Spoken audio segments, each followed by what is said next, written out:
All right. Good evening. Good evening. Good evening. Welcome back to the Real Precious. I appreciate you guys for coming back this week, this Monday, this Men's Monday, Mixed Message Monday, Men's Panel. I think it's going to be a good show this evening. I appreciate the Lapeef Network. Thank you so much. Thank you so much. You guys hit the like button. Definitely share the live. I think it's going to be a good one today. It's offense, hinders, intimacy. We have a few clips that we're going to be showing today. So definitely hit that like button, share, subscribe to the channel if you have not already. Tell a friend to tell a friend to come on over. Okay. Um, I see Tarika in the building. Definitely hit that like button, guys. To the best mod in the land and YouTube land, Instagram land. Tarika's in the building. Thank you so much for being here. Jeffrey, I see you in the building. Good evening, Sister Precious. The chat and the mods says another good one. Yes, it's gonna be a good evening. What's up, Quincy? I see you in the chat. I see you. I see you. Well, guys, thank you so much for joining us. Thank you so much for coming back, the actual King Smith. Thank you for being here to the best co-host. I appreciate you. How are you this evening? Hey, I'm doing good. Can you hear me? Is my sound good? Yes, we can hear you. We can hear you. All right, all right. Hey, thanks for having me on. I'm always glad to be here, Precious. And I think tonight's going to be a good one. You've kind of given me a preview, so I can't wait to see other people's responses to what we present. I think it's going to be good. I think it's going to be good. Sean, how are you this evening, sir? Oh, Sean. We can't hear you.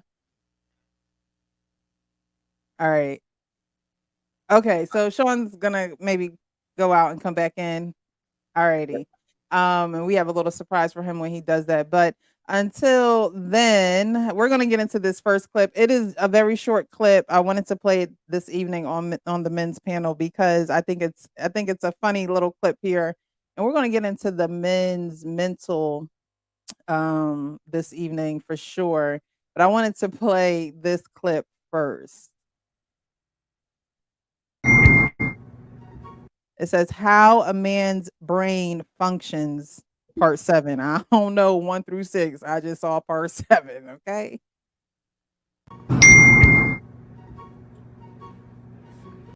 So it's a text message that pretty much says, I really can't see the full text. It's so small and I still have on glasses. But it says Babe, something. I'm almost home. Can you check to see if we have any spaghetti? There we go. Thank you.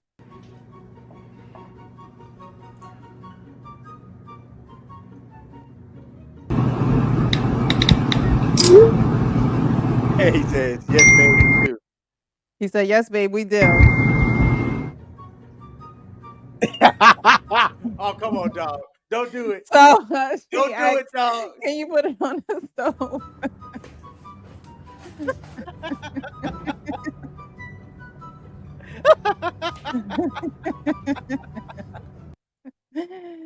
So I wanted to show that because is that really how men think? Like, we send y'all text messages like, hey, check to see if there's any spaghetti. And then you say, yes, there's spaghetti.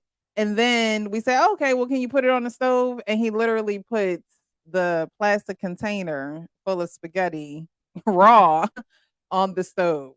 Is that how y'all think? Is that how the communication goes between us I, usually? I mean, I'm not saying that that's how it is all the time, but catch us when we're already in the middle of something, and so we see that you text us, so we're trying to at least just maybe do the thing or complete the task that was said in the text. Then, yeah, have I done something like that? Yes, I have. Oh my gosh, you have to spill the beans. What did you do? You gotta let us know. Oh man, I don't know how to tell that story short, so we'll come back to it another time. Okay. All right. Sean, did you see the short video I just played? Yes, yes. What do you think? Sometimes we are idiots, you know, as wise as we can be. We sometimes are very simplistic, and that's just simplistic or lazy, one of the other. That's evidence of one of the two. Quincy says women gonna make us know exactly what needs to be done. That's just satire.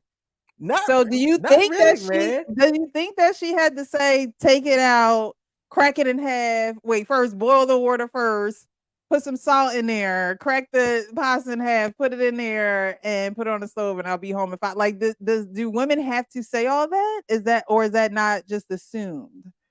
Now they don't necessarily, have to say that. And like I said, the reason why I'm smiling and laughing is if I wasn't already doing something or in the middle of something, then yeah, I can read between the lines on exactly what it was that I was being asked to do. But catch me in the middle of a thought, or let's say, I'm gaming or something like that, and I'm asked to do that. Yeah, I'm quickly just trying to be like, what does this lady want? Let me just do it so I can get back to doing what I was doing. Got you. And he said he was just dumb. Fog brain, that could be, like you were saying, King, you could be in the middle of doing something. You just read what she wrote in the text message, and then she gets home and sees the spaghetti on the stove. And then it's like, come on, because she's gonna be mad when you get home. She's gonna be Yeah. like, really? It took me a half hour to get home, and you literally just put the raw pasta on the stove. Hmm. It's like, don't you know that's gonna, start at least a small agitation? Like, wouldn't you just take the extra step to do it? Unless you just don't know how to do it. I mean, I know somebody that buys spaghetti and meatballs frozen. Okay. I'm like, look, it's just pasta, meatballs, and sauce. Like, you really don't have to do that much. It's really not rocket science here. But men don't cook. Some men don't cook. I'm not gonna say all men because I do know some chefs, but some men just don't cook. So is it even fair to ask him to do that if you know that's not really his thing, you know? Hmm. Yes, it's fair. But again, sometimes we're just really simplistic. Um, I have been guilty of being simplistic with somebody say, "Oh, you should have known," and I'm like, "Well, I really did." Not as simple as that video, but there's been some things that I'm like, "Oh, I could have knew that if I would have really read into it a little deeper," but Yeah, I didn't. All right. Well, I just wanted to use that as a little icebreaker. I like it. But someone popped up and wanted us to send Sean a message. So I made sure that I had the message ready for him because I didn't want last week, he wasn't your dog, how's your dog? Yeah, By how's your the dog, way, man? she got out the hospital on Saturday. She almost died. Her uterus Oh, bursted oh wow. um, because she wasn't fixed. So my lesson to that, in addition to some of the other things that I learned, is if you're not planning on having puppies uh, with your dog, make sure they get fixed because as they get older, this is pretty common that their uterus gets infected and it can eventually burst, as hers did. So she's Mm, recuperating. She got out the hospital. She had her uterus moved on Friday, and it was just a matter of days because they didn't know whether she would be able to withstand the anesthesia.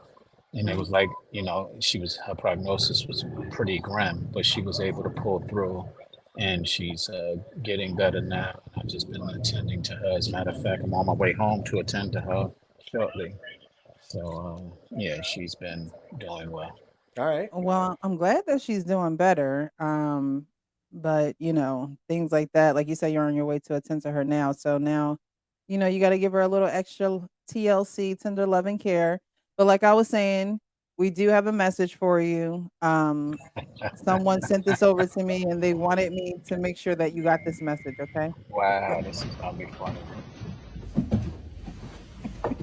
Is that a service animal? Yeah.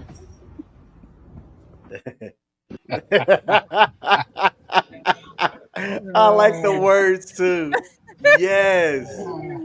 The peacock, she says that she's okay, Sean. Okay. She's a service animal now. You don't gotta worry about her being outside of the window. Oh man, I'm glad to hear that because I was wondering what happened to the peacock. And as y'all see my name, I embraced. Sean the Peacock. whole con- uh, It was when she said, "Is that a service animal?" The peacock was like, who's asking?" that Who is wants to hilarious. know? All That's right, so hilarious. Thank you. just That was special. yes, I want. Hopefully, that put a smile on your face. I know we were just literally just talking about your dog, Absolutely, it did. but Thank you. we wanted to show you last week, but you had some things to take care of, so we figured we'd wait. All Yes, right. yes, All right, absolutely. so we're gonna get into these videos for this evening. The next one is for our mixed message. It's a woman pretty much saying what it's like to date her, and then there's a translation. So I want you guys to listen closely to this and see where the mixed message is in this video. To be with me, I should never, I feel like it should be so easy to be with somebody, and I don't need to be asked questions 24/7, like, where you at, what you doing, like, I think it's sexy when a man is too busy to talk to me. Why do you want to call me 24/7? Why are you texting me 24/7? Translating. I have finished translation. I am a young female that desires to be single, but also wants the benefits of being in a relationship. However, I want to be treated as if I'm not really a girlfriend, so that I may participate in single girl behavior. Using the excuse of you're insecure as a shaming tactic to keep my man from truly thinking this is a traditional relationship. This will ensure his subservience to my actions, and it will allow for me to do whatever I want, while still benefiting from a consistent male's attention. So, what do you guys think about that video? She says, "I think it's sexy when a man is too busy to talk to me." And then they give a translation of she just, pretty much wants to be single and have the benefit of being in a relationship when she wants. What do you guys think about that? I like for Sean to go first if he's able Okay. to. Yeah, I think I need that app that made the translation because it will be valuable in my life because it was right on point. I didn't have to say a thing. All I had to do was put my thumb up and say, yes, exactly. Great translation. So, whatever that app was that translated it, I need that in my life. All right, we'll try and find the app for you, Sean. So Okay. for me, I thought it was an excellent translation. That app was speaking womanese, and there's that. While I do agree with the translation, there is another side of that coin that I would like to present as well. What she's saying also isn't wrong in the sense that I talk to young men that I mentor, and I stress to them, don't be all up in your ladies, you know, butt crack, wondering what she doing. Hey, babe, where you at? What you got going on? Who you with? That type of dude to me, it does scream insecure. And while I thought that translation was funny, I'm like, well, yeah, that there is a bit of truth to that. I think it can be a turnoff to somebody that isn't necessarily in the streets, but has a man that's always wanting to know where she's at, what she's doing. Like, if you're that kind of guy, I'm asking you, what are you doing? How do you have the time to always be up her behind instead of not out there on your grind and on your purpose? That's interesting. A question to that is if you have a child and you want to know where they are, is that insecure? Your child, that relationship and that type of responsibility is different, in my opinion, than a romantic relationship. And there's some credence to what you're saying, but there's a lot of overlap as well, as far as your protection, as There far as is. you wanting to be make sure that that child is secure. You want to make sure that your lady is secure, and if it's overwhelming in either scenario, it definitely can be something that is problematic within the person who's doing it. But if it's not overwhelming to where it's just a concern, where you just want to be considerate and understand that they are okay, then I think that's where the balance comes in. Oh, absolutely. Things within reason and things within balance does make sense. I've literally been next to somebody who I had spoke to her about 15 minutes before because she was wondering if my wife was home. She wanted to come over and bring her something. So I was like, "Yeah, she's here. Come through." So she comes up. She brings up her phone. Her husband had called her, and she looked at the phone. She goes, "Ugh." And then she picks up, she's like, "Hey babe." And then he's like, where you at?" And she was like, "I told you I was going up to Cassie and Smith's house." And he's like, "Oh, okay." And then like when she hung up, she goes, "I'm sorry, you shouldn't have seen that." And I was like, "All right, you fine." But that relationship didn't last, and I remember her, or I overheard her saying that he was smothering her, because it was that type of stuff constantly with him that just had her feel smothered. And I can understand that. And in that example you gave, it is smothering. I can agree with that. So I'm not disputing that you can be smothering, but at the same time, that was, uh, in my opinion, a lack of trust that was being displayed. And without trust, there is no love in any relationship. So you need to be able to have that, again, balance and understand the difference between concern and protection and uh, lack of trust and trying or and control. So what you described might be, and why they failed can be controlling, but I think it's lack of trust. Now, whether there was a reason for that lack of trust is a deeper dig. I mean, a deeper dive, because maybe she cheated on him. Maybe he cheated on her. I don't know where that can come from. But the point is, either no matter where it comes from, to an excess, it will become fault. Okay. So your point is very valid. So my next question is, how many times should you hear from your significant other when you're not around each other? Like, what is a good number? Because no, you don't want somebody that is, texting you every 5 to 10 minutes. But you also, don't want to just hear from them once and then you just don't hear from them for the rest of the day. So what is a good number? How many times should you hear from them throughout the day if you're not together all this, or when you're apart? All right, so I think that that's a good question.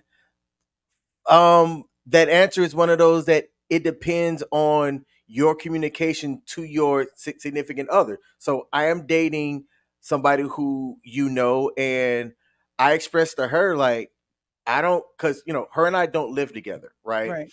um One of the things I told her is that like I don't really need to be on the phone all the time like that. I don't like being on the phone for without a reason. And that, hey, if there's something that I need to communicate with you, I'll call you, I'll text you, I'll send you a voice memo, uh, and different things like that. But then I paused, and then I asked her. I said, for you, what's your communication style? What is it that you like? Would you like to hear from me to tell you good night, or do you not care about that? Because for me, if like, so she just left my house because her and I do a live stream at 7 o'clock Eastern called The King and Me on YouTube and Facebook. Um, Shout out. and she just, left my house about an hour ago, like, and to me, I don't have to then tell her good night. I saw her. I asked her to let me know when she got home safely. She did. We spoke a little bit after that, and then I've got this live stream. I Mhm. don't need to hear from her, but maybe she would at least like to hear from me, or at least see a good night text from me. And her and I have communicated what we would at least like or desire from each other, and then at that point it's up to us to determine um what we can do. Okay, so you pretty much said that, you guys communicate that. You see what her communication style is, she sees what yours is, and then you go from there and it's communicated so there is no guessing like am I going to hear from him? Is he going to hear from me? You communicate that, which is healthy. That's how it should be. Um Good evening, Hank. How are you? I am Hank. great. How about yourself? How y'all doing? We're doing good, You know, doing first good. you realize who you're talking to, right? You talking to the future fantasy football champion, King Brew, right? Oh, really? Here we go. I started to change my name to that, but then I didn't want to disrespect the show. So Your name Man, could be salute, whatever. brother. Your name could be wherever you want it to be. You see, Sean changed his middle name to Peacock. yeah, I noticed that. I was watching the stream a little bit beforehand, and shout out to him. Oh man, what up, Hank? Shout out to him for being brave like that. So we're talking about how often you should speak with your significant other throughout the day when you're not with them.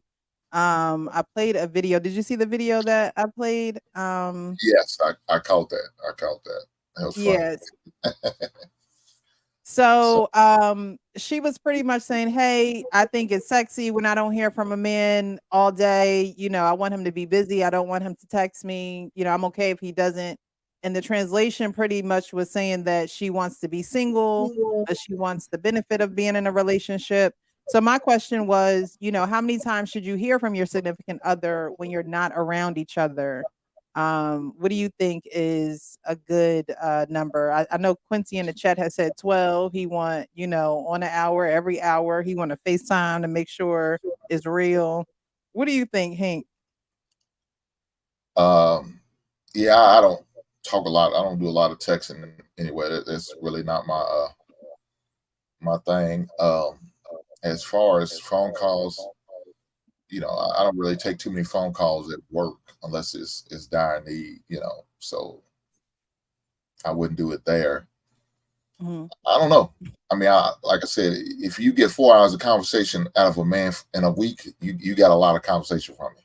Because most men don't talk a lot. It's just we don't. We are better listeners than we are Mhm. communicators.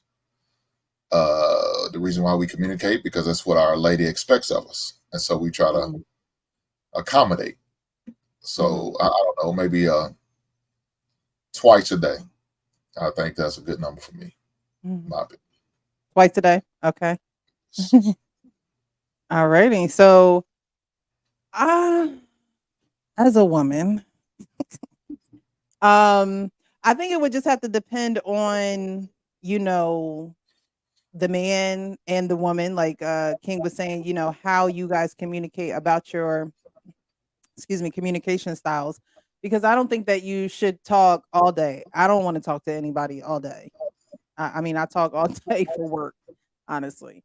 So sometimes I just want to throw my phone over the balcony. There are days where I don't answer my phone. There are days where will not text you back. Like I'm that kind of person. But I think when it comes to relationships, you definitely should have the conversation on how often or what the communication style is between you two. Because if you know the communication style between you two, then you won't expect something outside of that. So if you know you're with someone that is not someone that's going to be communicating all day, then you can't, get mad when you don't hear from them all day. That's just not their communication style. And if you do need more communication from them, then you just have to make it known. I think that's in a committed relationship. If you're not in a committed relationship with somebody, I think that whenever you guys talk is whenever you talk because you haven't communicated when you wanted to talk and when you want that communication from them. So I would you say twice, Hank and King, you say pretty much whatever the communication style is between you two, right? So Mhm. I'm not quite sure what's going on with Sean. I'm gonna kick him from the studio because it was off. He was like offline anyway. So maybe he comes back in. I'm gonna drop the link again because I didn't post it for anyone who does want to join the show. We're about to get into the second clip, and the second clip is actually we're kind of diving into a little bit of what we were just talking about um in communication styles with men and women. So we're gonna get to the second clip.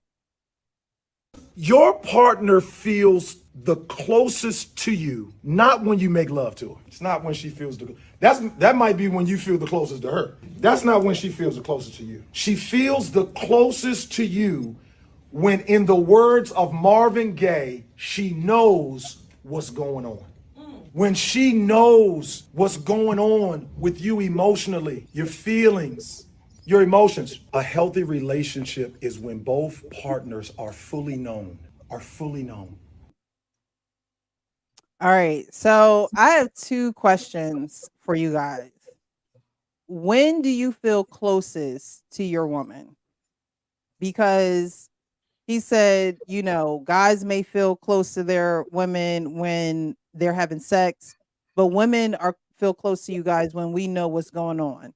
When we know the plan per se. We don't got to know the full plan, but when we know the direction, I should say. So when do you guys feel closest to your woman? Ooh, when she doesn't have to know. Honestly, to me, the physical part isn't when I feel closest to my lady. It's when she don't have to wonder what's going on with me. Because on the flip side of that, I'm not trying to explain myself. Have to really answer to you know, anybody like that, because she should know, or at least ask questions to where I can communicate it with her. If she's constantly having to figure out what it is, to me, like, that's exhausting. That means that I haven't maybe communicated anything to her. So when she doesn't have to know what's going on with me, like or at least she understands how do I say this, how this train is going, then that's when I feel closest to someone, because I've shared that with her, so she understands what the goal is, what the direction is, and is making a choice to ride that train or hop off. Okay. So pretty much when she's in understanding of the direction that you guys are going, you feel closest to her. Yes. Got you. Okay. Welcome to the show, R Pain. How are you? Hi, how you doing? Can you hear me? Yes. Yes, sir. Okay. How you doing, gentlemen? Hey, listen, so you want me to answer the question? Yes, please. All right, well, this second question. First of all, I think women feel closest to men while they're having sex. And that's why that energy that men transfer to them can damage you if it's not the right guy. That's why I got so many women out here mad, because they feel that what that hormone is that they release. So the more men they have, the more damage they have. So I think they do, and it could dissipate if the guy ain't no good. But I think most women, when they have sex, that's when that energy transfer from a man to a woman makes them feel some kind of way. I always tell guys, woman invites you back more than once, you kind of own it.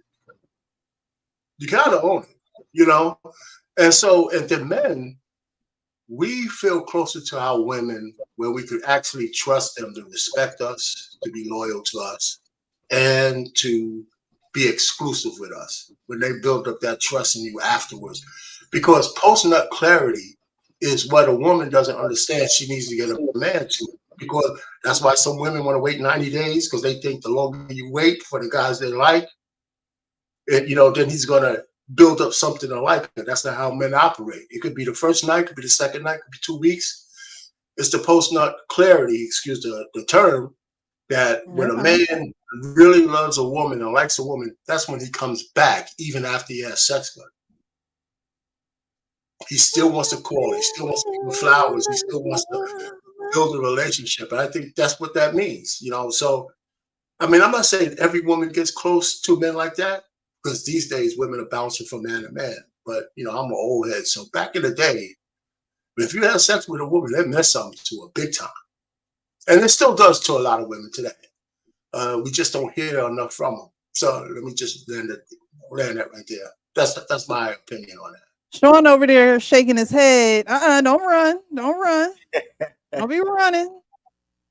I'm not. What I was saying is, no, it doesn't always mean something to a woman, and the same attachment that you was referring to, men get as well.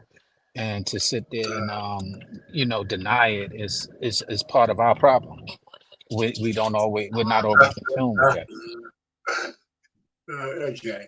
World class said women feel closest to us when they're strangled and in bondage a little bit.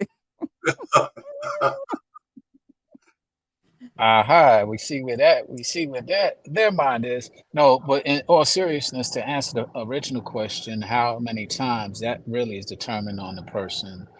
King, I gotta salute you on how you are leading your relationship through the communication that you're having, and even taking the time to consider what your partner would like before you go on what you feel and what you like, because that's part of a relationship, and getting out of your singleness is actually considering someone else.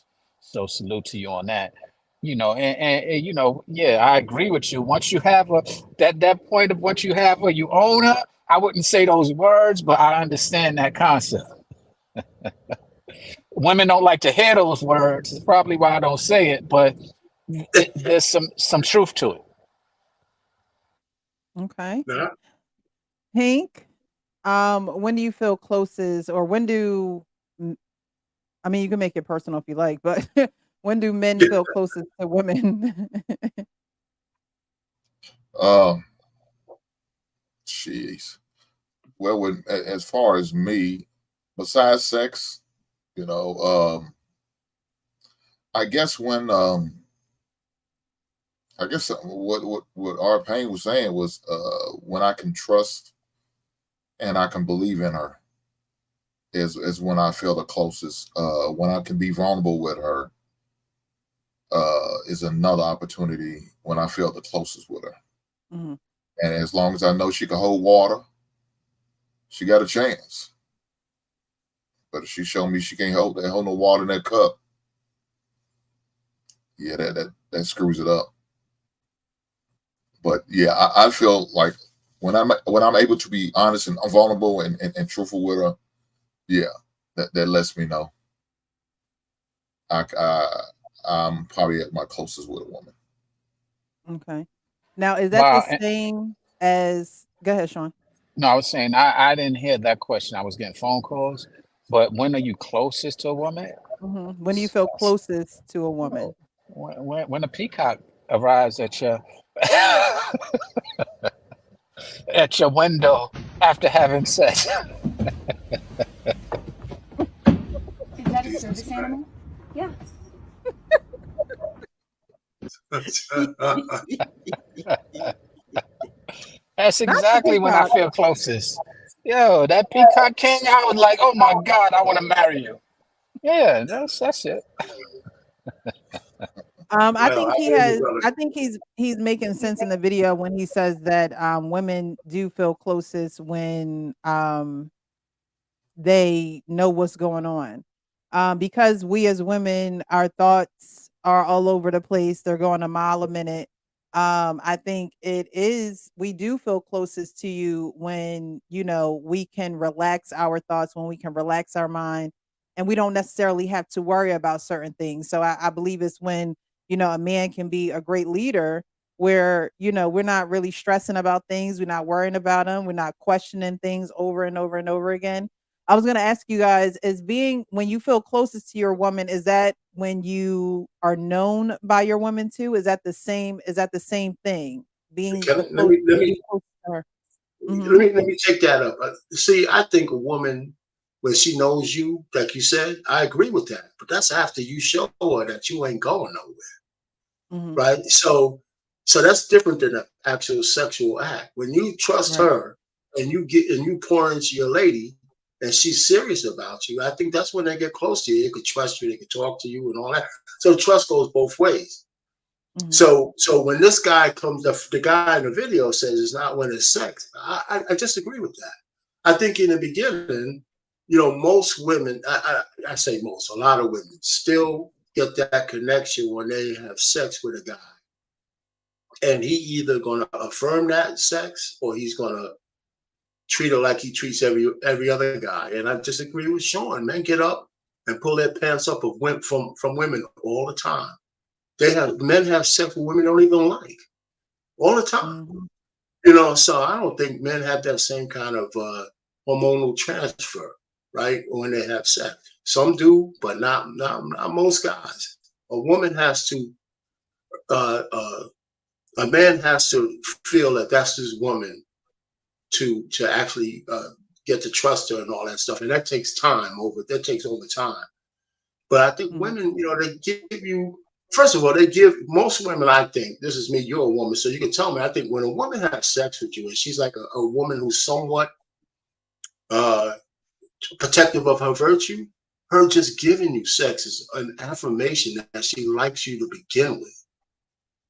Yeah, because she'll start to question how much she should give you. That's right. Like she's gonna question, like, should I continue to sleep with this man or not? Because I like him, so I'm not gonna continue to do this if we're not going to be exclusive. I'm not gonna continue to, continue to give this to him because we know that, again, like you were saying, our pain, that is a closeness for us. So you definitely should. That's why women should definitely guard it, accordingly, because you don't want to be caught up and the person that you're having sex with don't want to be with you long term. And a guy, he's not going to say, I want to be with you, I don't want to be with you, if he's not really being serious. So I think women need to realize that's why it takes a lot of women a long time to let these men go, because they digmatize. We talked about this before. They be so digmatized. The red flags just flagging, one flag, two flags, down to 7 flags, and they can't let the man go because the sex is just so good, and I don't know if I'm gonna get this again, and I don't know who I'm gonna get it from again. And women need to realize that if he's not trying to be serious with you, there's no reason to be having sex with him at all whatsoever. So I mean, just say this, and I'll move on. I just think that's why we have so many women who are traumatized. I mean, these YouTube spaces prove that to me. About the men who leave them with kids and they're gone, and how women need to go from one guy, even when they have young kids, they're still looking for another boyfriend, right? To reaffirm them and all that kind of stuff. I mean, men have their own traumas. I'm not saying we don't. So we have our own trauma, but it's not the same. It's not. We don't operate in a sexual marketplace the same as women do. We just don't. That's just we don't yet.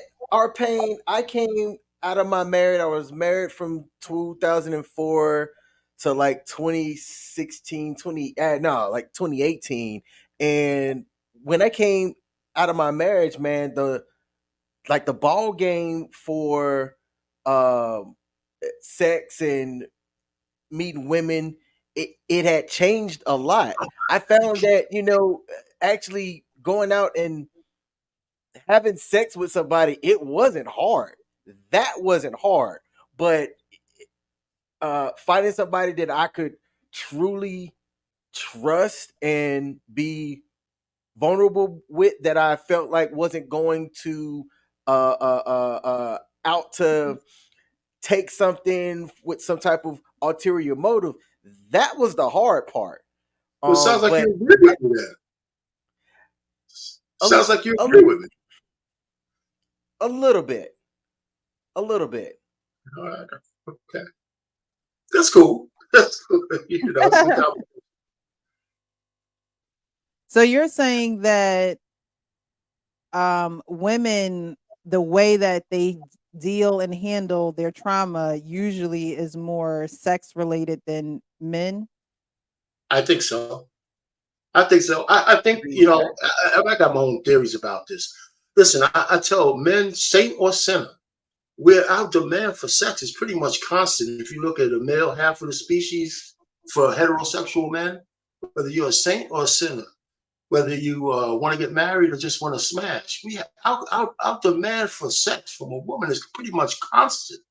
If you take the age range from 17 to a man who can't have sex no more, no matter what, when a man wants to look for a wife, sex is a part of it. If he's looking for a honey just to smash, sex is a part of it.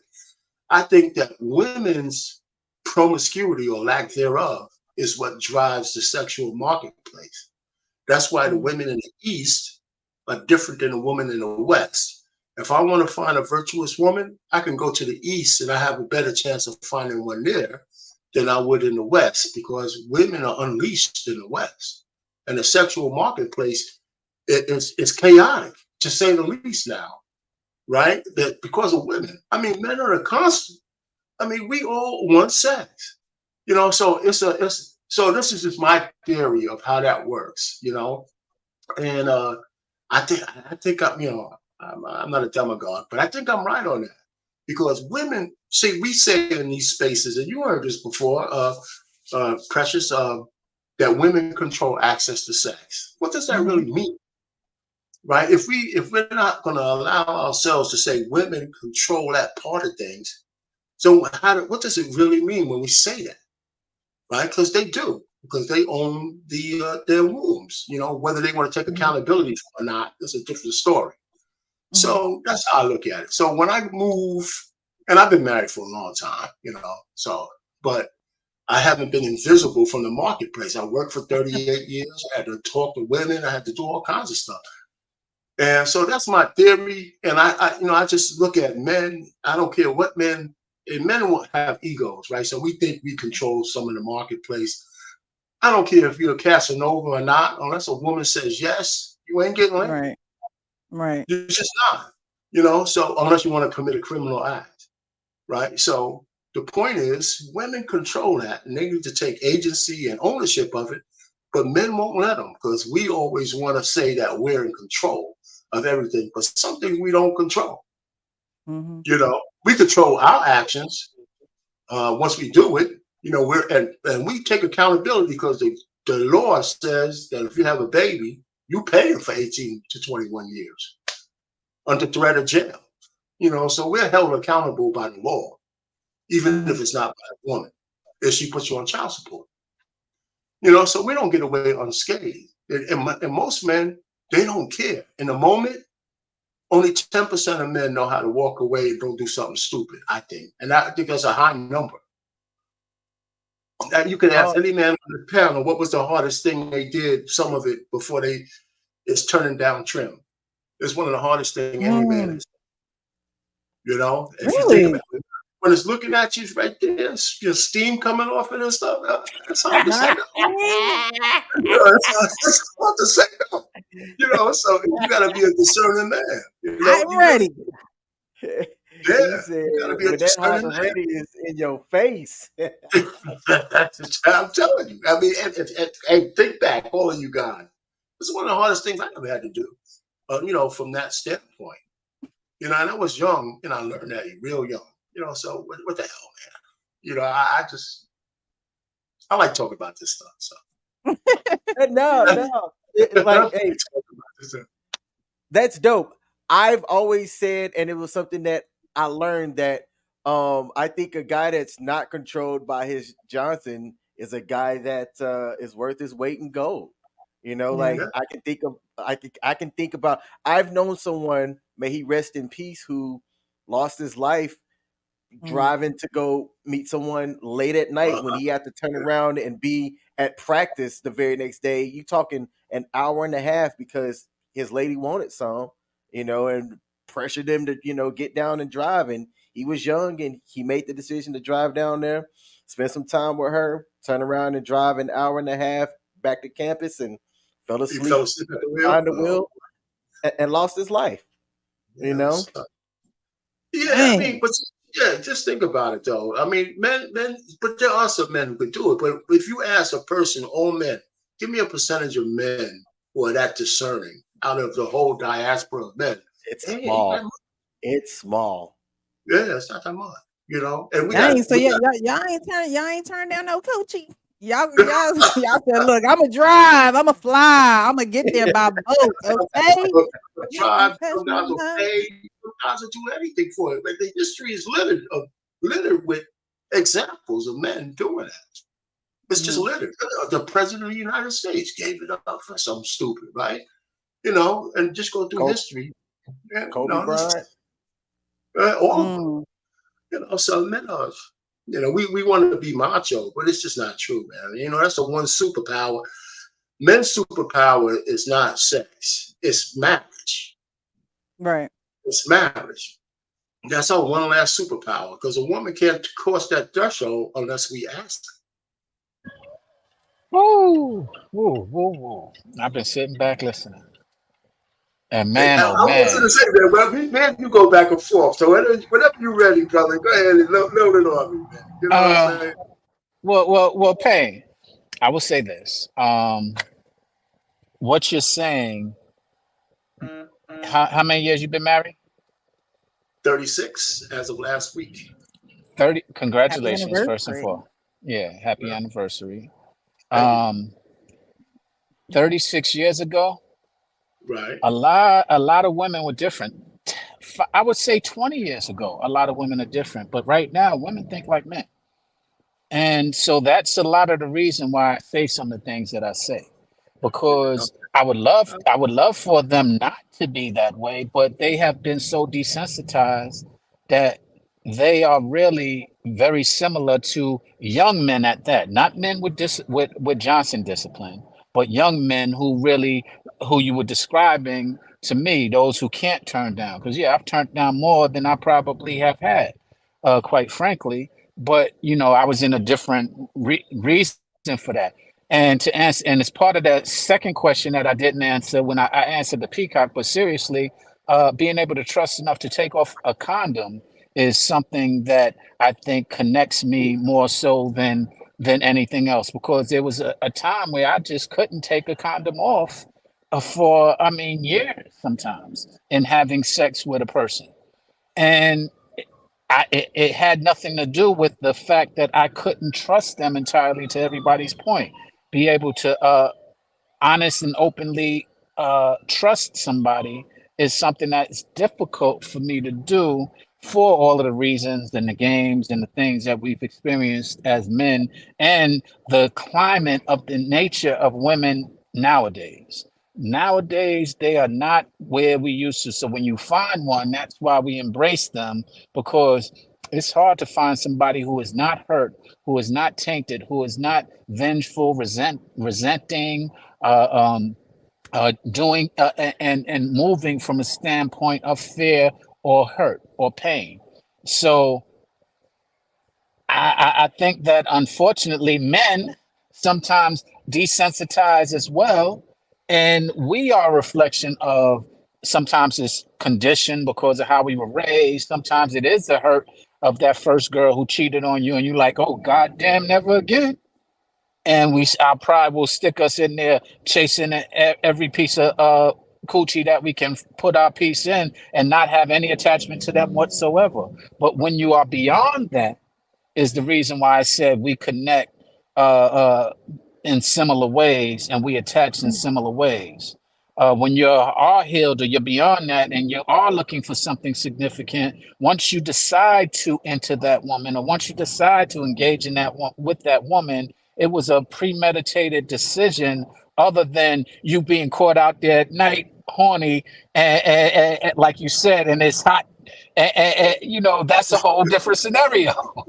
But if you got to that place, with intention, then you are intentionally preparing to be something more than just a piece of um, sex, or so you get attached when you engage in that just as well, because you already mentally was trying to get there. But if you're not mentally trying to get there, which is more commonplace in both men and women right now, then of course it ain't gonna matter. It's just sex to them like it is to us. Well, you prove my point, though. You strengthen my argument about women being more like men. That's one of the reasons why the sexual marketplace is so chaotic.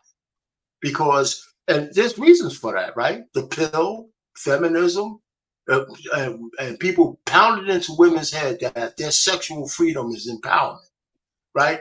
Not really considering the damage it's causing to them, right? And men, Right. like I said, men have their own traumas, but the trauma for women and men is just different It's just because the different. Yeah. energy during sex is different. Women collect all the energy men give them, and you can't collect Hmm. all that energy from a lot of different guys because there's no way for you to dissipate. And Right. it manifests itself in drugs and antidepressants and trauma and different baby mamahood and all that kind of stuff. And it's going to cause you to feel a certain way about men. More women are going towards lesbianism, more, just all kinds of stuff going on because of their sexual freedom. And I have there's a lot of clips and studies on that coming out.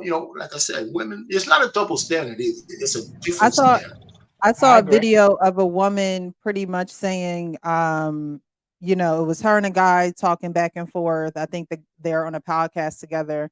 And she was saying, well, if you're not telling me which way we're going, I don't know if I should continue to have sex with you or you're still rocking with me, but you're not really telling me, that you really, really want to be with me. And then at the end of the video, she was like, well, maybe I should be with a woman. Like that's what her thought process came to by the end of their conversation, right? And then he goes, well, maybe. And it's like, no, no. You have, Yeah, like you're saying, Well, our pain. We as women have to reserve that energy because we are receiving it, right? yeah. Men will lay down with you and they will get up from you and go on about their business like ain't nothing happened. But a woman is stuck with that energy. A woman will start to embody some of your characteristics if she has sex with you long enough because it is like a spiritual transfer. It's not just, oh well, we just had a good time and it's over now. What's Tuesday? What's going on for Tuesday? It's like no, that stays with the woman, and women know that, they realize that, but they don't want to cut that tie off because it feels so good to them, and they don't realize it's destroying them. Because if this man is not committing to you, why are you continuing to give him something that is going to alter, change, and Mhm. direct your mood somewhere else? That before having sex with him, you were a different temperamental person. this is all true, but again, it's a mentality. That's not a physical attribute. That's a theory on physical attributes. Because again, if your intentions are genuine, both genders, then you will have those same type of sentiments and thoughts. Unfortunately, it's not genuine. Men have been learning to be just get as much coochie as possible from early on, and now women are learning the same thing and they're Yeah, just following suit. yeah. So I I can mean, your, agree your with that point, point. your point is, yeah, I agree with you. Your point as well, but that's what your intention is. If your intention is to make a woman pure, so to speak, then you too will have similar thoughts. But if your How about this? intention, go ahead. How about this, Sean? Just real quick. Yeah, you're right about the intentions. But if a man and woman's intentions about having a relationship, they could arrive at that same point going down a different road. She can go down her road of being attached to you because you satisfy something in her, and you can get there because she satisfies something in you. It don't have to be the same things. You know what I'm Oh, I saying? agree. I agree wholeheartedly. But what I'm sharing with you is I know a lot of women who do not share the same emotion, and I've talked with them and talk with them about the men that they laid it out there for. Yo, this is just sex. We ain't gonna have nothing. And then Oh, that yes, we are. man turned around talking about, yo, what's up? I'm saying we spend a lot of time. I'm spending a lot of energy. And she like, yo, nah, I told you from the start. I just wanted to have you for sex. And that's becoming more commonplace. And so but that again is communicating the intention. When that happens, yeah, that's determined. I'm not denying men do get whipped. Yeah, men do get whipped. I mean, it's true. we had a term for that, right? P-whipped. Yeah, so it happens. It happens. So I can't argue that. Well, the funny thing is about digmatizing whip. If your intentions are not communicated clearly, and this is kind of why when we said how much I turned down is because when I have, it's because my intentions were different. And I've done both ways. I've done it to where my intentions was something more serious, and I've done it to where my intentions was strictly sex. And I've identified and communicated it both. Now, what happened, I'll speak on the when it was just sex, they were with it up Okay. until up They until asked you they where you started at. having feeling. Right. They There said, you hey, go. I was thinking about something different, maybe we can. And I was like, nah, that ain't what we signed up for. You And straight to I the point. respectfully declined at that point. And I was like, yo, we can't do nothing no more. Come on, can't, nah, because your feelings and my feelings in two different places. And I ain't trying to play with your feelings. So that's one of the scenarios where I had to turn down what I didn't want to turn down because it was great. But at the same time, the headache that comes behind it is what I'm always thinking about. I'm like, yo, it feel good now, and then later I have something that won't feel as great. I have nagging. I have feelings. I have things that I'm just not. That's why I want to be single and I just want to have sex because I don't want those things that come along with a relationship. I don't want those feelings and scenarios. So I was very clear on that. And when it started rearing its head, I was like, you know what? I hear you, but you might want to take some time off from this. I hear you. I'm here. Precious, back to you. Just gonna take a little break here. Thank you so much for Sir Hale Speaks for his super chat $4.99. He says salute. Thank you so much, Sir Hale. Good to see you in the building. I appreciate everyone who is here this evening. I see the chat is going crazy. Super C talk about some crossover. Don't get beat. Okay, don't get beat. Super C. I'll lace some shoes up real quick. Put on some shorts and a tank top. But thank you guys for being here. Just so you know, tonight is sponsored by jecreativehosting.com. So if you guys are looking to get your websites up and running and you need somewhere to host them, go over to jecreativehostings.com, where there is a code of HCM22 for a discount for being a subscriber of mine. So thank you guys again for being here this evening. Definitely hit the like button, share this live, and subscribe to the channel. So we were just talking about how trauma affects men and women differently. We know that women are very emotion led. Therefore, you having sex with all these men, you're going to have a lot of emotions. But for men, is not always like that. This next clip is of a man who is going through his emotions, but he's dealing with them in a different way. And I want to get you guys' take because this is the men's panel, and you guys can give a little bit more insight and understanding as to how you handle rough patches, dark holes in your life. I found drink. When she passed away, I would drink whiskey, and I'd drink more whiskey, and I'd drink more whiskey. I think at first I thought it was going to numb the pain. If anything, it made me more emotional. I thought that maybe if I would drink, I could give my mind a rest, because all it felt was uncontrollable, painful trauma that just infested and riddled my body and my mind. And eventually I was just drinking just to knock myself out. I would drink to the point where I was knocked out, just as a way to sleep. And I remember something happened, I woke up one morning and I felt upset. I thought, if this is the man that my daughter is looking down on as her daddy, I feel fucking ashamed. I feel embarrassed. So then I decided to get the fuck up and start honouring my promise that I made to her that day and I made to myself. I haven't looked back. So my question to you guys is self-harm usually the first thing men do when they can't control what is going on around them? So he experienced, it seems like, a death of a loved one, someone really close to him. I'm going to assume maybe his wife, maybe the mother of his child. And he said that he would drink and he would drink and he would drink till he got numb. I know a lot of men who drink. I know that it is a way for them to escape.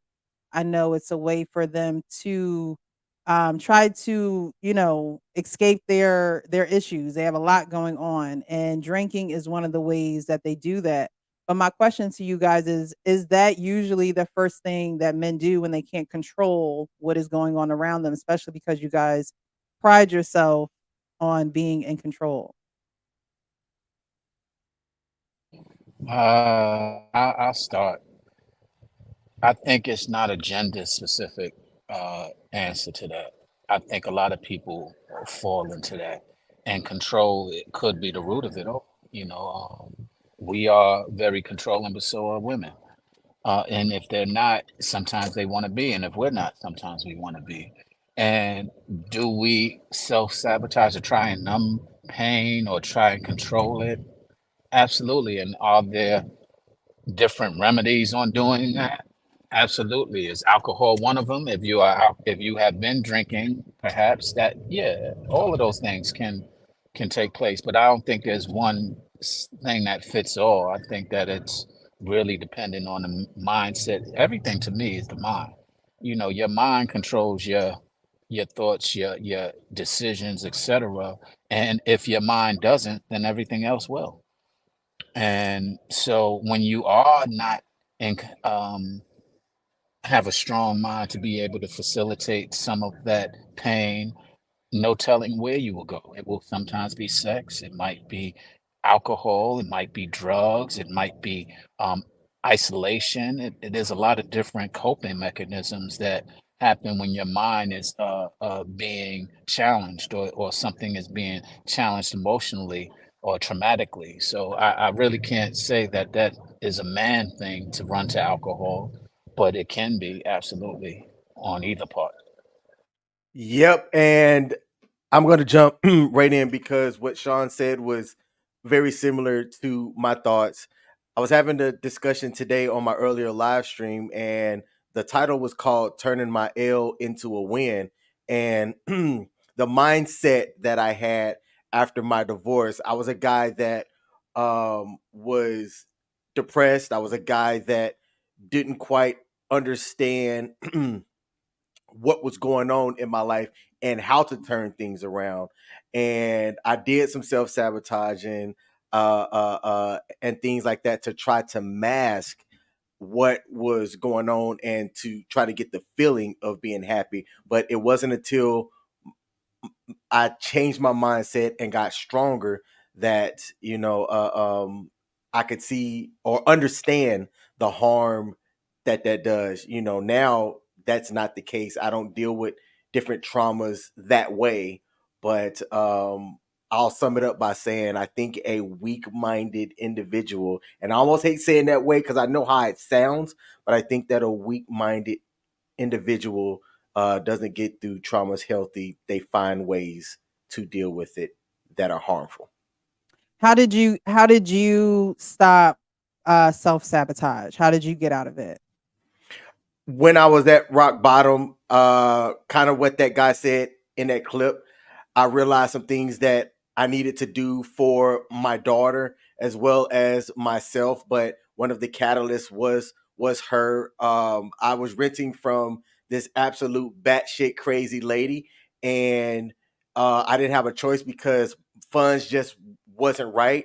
And my ex-wife at the time, when I clearly explained to her why I didn't want my daughter to come around. I understood what our agreement was, but I'm like, look, this lady that I'm renting from is batshit crazy. I know I'm supposed to have my daughter on the weekends and primarily during the summer, but until I get a better situation, I don't want her here. And instead of supporting that decision, she really challenged me. And that was kind of a catalyst that said, I never want to get to the point to where this has to be a conversation that I have because I don't have my shit together. So I decided what was step one. I reached out because I have excellent health insurance, sought a therapist, and started turning things around. Okay. All right. Hank? Now, guys, I know y'all always. I feel like this. I don't know. Maybe it's me, but when Pressure asks us a question about men, let's try to keep it on the men. Don't throw them women in there because I promise that's what they do. They do that shit to us. So don't be like them. When we talking about she asked about man, let's just speak on man. Okay, do we know it's both, but she's asking us about us as men. So with that being said, the question was when I'm in a dark place, right?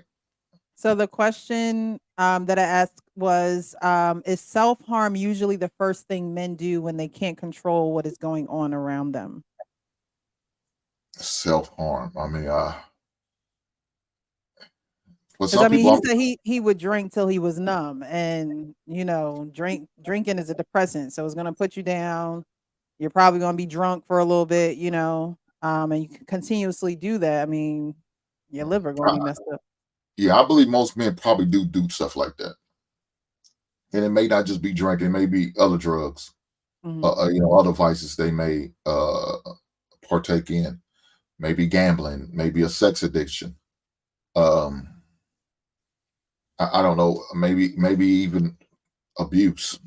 Mhm. Not maybe not of your woman, but of your kids, verbal or physical.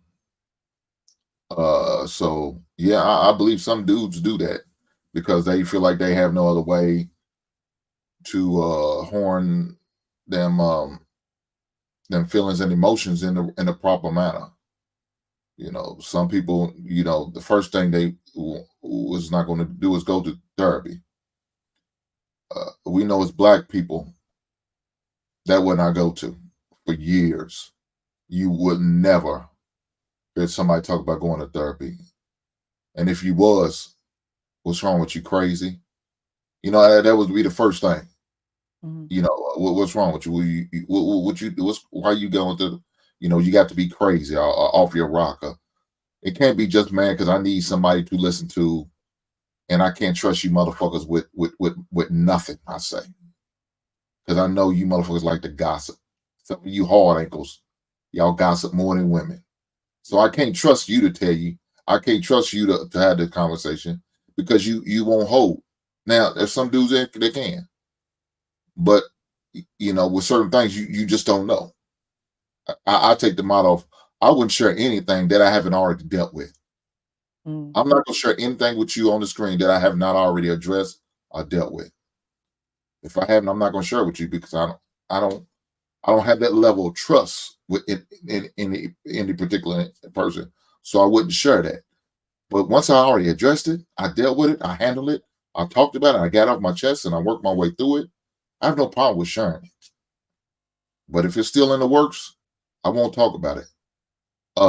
Now, fortunately, my lady, she can get that.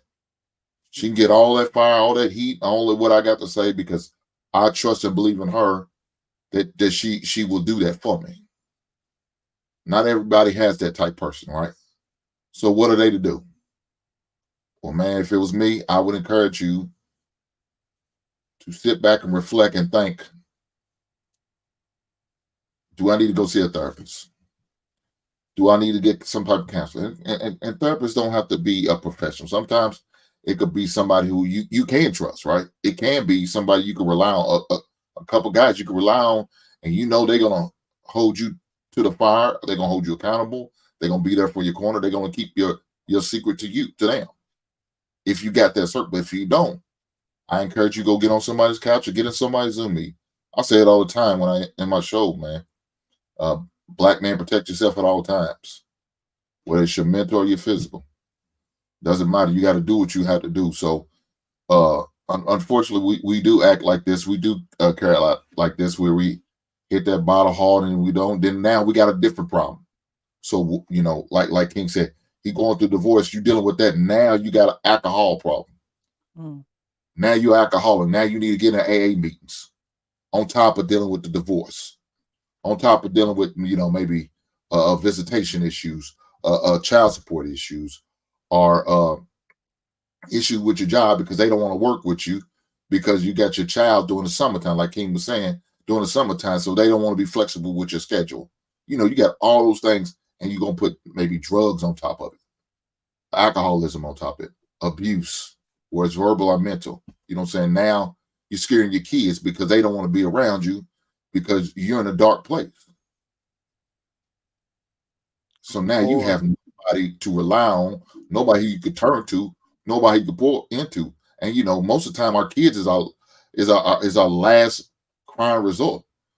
Shit, we'll let our girlfriends or wives be to the side. But if I look at that child and our kids could bring us back to some type of reality. Mm-hmm. Those are our reality checks because they know they depend on me. You know what I'm saying? They depend on me for whatever I do. And if I don't come through, I'm letting not only myself down, I'm letting this person that looks like me, that's got the same blood as my dude, that's got the same last name. I'm letting them down. And that's the last person I want to let down. I don't have a problem letting myself down. I let myself down on a regular basis, and there's nothing new. I let my ex-wife down. I let girlfriends down. When it comes to my kids, that's the last person I ever want to let down. Because of this disappointment in the eyes is something so deep you'll never forget that love. So I'm done. Okay. All right. Yeah. Listen, we have a great example of how men deal with trauma back when the FBI, CIA, FBI filled the neighborhoods with drugs. Right. Men who had any kind of trauma either went to sell drugs or took heroin being the top thing. So that kind of shows you there was a great number of men who abandoned everything they were responsible for, and they got on the stuff, right? And so yeah, a whole bunch of men who beat their women because they were frustrated about one thing or another. Now, I'm not going to say that's what most men did, but we can't deny that. If we just look at the Black community, at one point we had a lot of men in turmoil, right, from drugs and all that kind of stuff. But then when crack came, same thing, And so we got to take that L as men, on how to handle things. I have another theory. I like my theories. I think a lot of men who are turning to be, transgenders or gay. I think a lot of men can't stand the pressure of being a man. And they see how a lot of females are being catered to, not just Black ones, but everybody, So it's easier if I'm a woman. I don't have to worry about being the pressure of a man. I mean, even the transgender guys, women, the men who are biologically men, they even got the state to put them in female prisons as opposed to going into male prisons because they know the kind of time they would do is a lot different. So I think, men deal with trauma. A lot of us fail at it. We do, for a lot of host of reasons. Now, can I say it's the majority? It can't be the majority, right? Because we have too many men who are doing well, even in the Black community, right? So, but it's a statistically significant amount of men who can't handle any kind of trauma, which is a bad thing, and so we can't deny it. And so that's where it's at. And in my personal life, I don't have any real anecdotal thing. It's nothing but funny. I mean, when I was young, one of my frat brothers caught me crying over a girl. Right? She just whipped me in and out, inside out. And he said, "Oh man, pain, everything is cool. Man, don't worry about it." Until that evening, when all the frat brothers was in the frat house, he couldn't wait to just let me have it in front of everybody. He said, "Man, I came home, I saw Payne crying over this chick, blah blah blah." It made me feel some kind of way. And I never did that again. Well, I never trusted his ass again with that kind of information. That's for sure. But it changed me. And it changed me to the point where I actually started talking to women so I could understand who they are and how they operate and what. And it's kind of funny. You put me on this kind of thing where I can't say I'm a genius at it, but I think I'm pretty decent to understand how women are. And so I don't want to go on and talk about women, but what I'm saying from my own point of view as a man, I understood the power that ladies have. And a woman told me that. See, the woman only got one power over you. And if you relinquish yourself to that, you're going to be in trouble. And that was on my own trauma. So, but I just got just been kind of blessed, knock on wood. But I know about men in my own family and everything else. Some guys deal with trauma very badly. And I don't know if it's shame or it's just nature. You know. Mm. So Well, what's interesting about what you said, and Hank, you made a point of speaking about just men. Okay, well, let's do that. A lot of men are weak-minded and hide behind the bravado of they're strong, and they don't want to accept the fact of when they're weak. They don't want to accept the fact of when they can't trust, which is a weakness. They don't want to accept the fact that they can't deal with certain circumstances or having a hard time dealing with circumstances, which is normal, but they don't want to accept that because, their pride. So, do most men do that? Um, to Payne's point, I wouldn't want to categorize it as most, and I don't know any statistics, but there are many men who do. There are many men who are weaker mentally than they let out. They are physically brawn. They have a lot of accolades that they achieve, but they are still weak. And they sit there and hide behind all of their accolades. They hide behind all of their successes. They hide behind their bravado to disguise the weakness that they often are having, and which leads to the less weak or the minds that aren't as strong, and then they act normal like that is what you're supposed to be because they don't address it. They'll go and sorrow in liquor. They'll go and sorrow in the drugs. They'll go and hide and disguise that have any pain whatsoever. No pun intended to your last name, sir. But the point is that the weak mentality that men often exercise, and I will say worldly, even though I'm leaning more towards the American men that I've studied. Um, it's just that we have a tendency to disguise weakness, and I compare it because I make it comparable because a lot of times this is the thing that we shun others for, but we're guilty of it, and we don't often address it thoroughly. But if you identify it and you can understand it, cool. I don't think it's a weakness. I revert back. If you don't trust and you identify why you don't, I don't see it as a weakness because you recognize it. A lot of men have a tendency who do not recognize it or try to avoid facing it and try to avoid that. And that's the weakness that I'm referring to, when in fact you're not trusting, but you're acting as if you do, so that's kind of what I feel about men. And I wish that a lot of men will have more strength in their mental and their mentality other than following other men and following everything. A lot of men follow and act like they lead. A lot of men are not trendsetters, they're following bandwagoners and act like they aren't because they succeed and have money and have a lot of things that disguise their true character. But if we look at their true character, mentally, they're weak. Okay. Did everybody go on this one? Alrighty. So we're gonna get into this last clip. I wanted to share this clip. Sean knows Pastor Darius Daniels. This is my pastor for my church, but yesterday he had a really good message. He's doing this series called Exit Strategies, and pretty much how we're in our mind a lot. We need these strategies to come out of certain things. A lot of things could be mental. A lot of things could just be self-inflicted things that we have just been recycling in our minds and our bodies in our lives. But he has said something towards the end of the message that I want to bring to you guys' attention. Because I think a lot of times, they always say don't talk about religion, politics, and stuff like that. But um, to live in this world, you're gonna need a higher power. Okay, you're gonna need a higher power, whatever higher power you feel is necessary. I believe in Jesus Christ. We always say we love Jesus over here.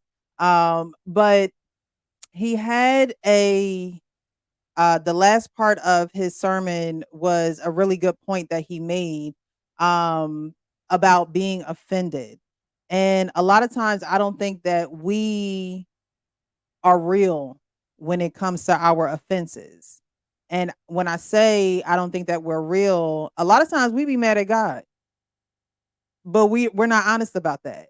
We pin it on our partner, we pin it on our job, we pin it on our trauma, we pin it on our parents, we pin it everywhere else instead of going to the source, instead of actually being real with the source. So I'm going to play this clip and then we'll get into it.